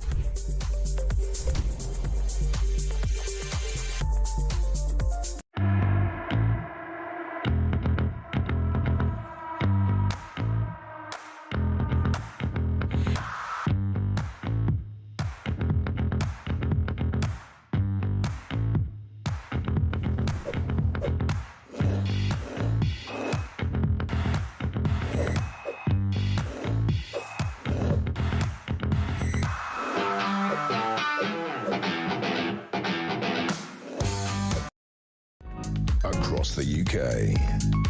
On DAB+, on your smart speaker, on your smart TV, and on your side. This is Talk. It is Talk. Coming up on 4 o'clock, Peter Cardwell is here. I'm really sorry. By the way, I had so many great comments this afternoon. Let me just read this one quickly from Stacey in Wallington, who says, I worked full-time as a single mum, used to get the married man's tax allowance as well as child allowance. When it changed to family tax allowance, it was paid via tax straight into my wage packet. Then it changed again to working tax and child tax credits, and child allowance was also continued. It's worrying to think that all this money for kids will stop when they're 18 or finished full-time education. Now my kids are all at this stage. I'm not entitled to anything. My rent bills are the same. Mentor bills are the same. Yes, my kids can give me housekeeping, but they also need to think of their future and start saving if they're ever going to have a chance. This is when you realise how much of a struggle paying everything is on a single salary. I'm not surprised a lot of people go on universal credit as they end up getting more. Interesting, and that's the bit they tried to stop. Thank you, Stacey, for that. Lots of people in that position. Peter Cardwell is with us. Sorry, I introduced you there almost, and then I read Stacey's message. Because we had so many good messages this afternoon, and do you ever feel guilty when you don't read them all? Yeah. No, it's brilliant. And like our viewers and listeners are much more important than me. If you want for the next 2 minutes to read out a few more messages, you're more than welcome. Sure, I could do an hour if you like. Do you mind just staying there? We'll go till 5. Yeah, exactly. I've got loads here. Right, your here's fee one. Will be 0p. 7,000 worder from Jim. Yeah. No, we do get such brilliant messages. There's so much wisdom, so much common sense that comes through from people, and we always have to remember that the guests are great. The politicians, those all the guests that we have, they're fantastic. But it's really all about our viewers and listeners. And also, when somebody's written quite a long message and taken that effort, and then you don't get around to... Sometimes we don't even see it in here, by the way, because it goes through, obviously, GCHQ first. That's right. Many people online believe that kind of nonsense. It's checked by the authorities to make sure the bosses are OK with it, because they tell us what to talk about every day. Of course. That's another thing that happens on social media, isn't it? I can honestly just say I was grateful to get the vaccine because it meant the 5G chip just went straight to my brain, and then, Klaus Schwab told me what to say. Indeed. Well, I only get my 5G only kicks in when you walk in the studio. Right. So, because you're like a glowing beacon, frankly, especially in those shorts. I'm not wearing shorts. Don't be ridiculous. I'm very, very serious today. Starmer's BFF, Lord Hermer, Richard Hermer, says he regrets the Nazi jibe. This is calling people who are want to withdraw from the European Convention on Human Rights. He's compared them to Nazis. That was a fairly stupid thing to do.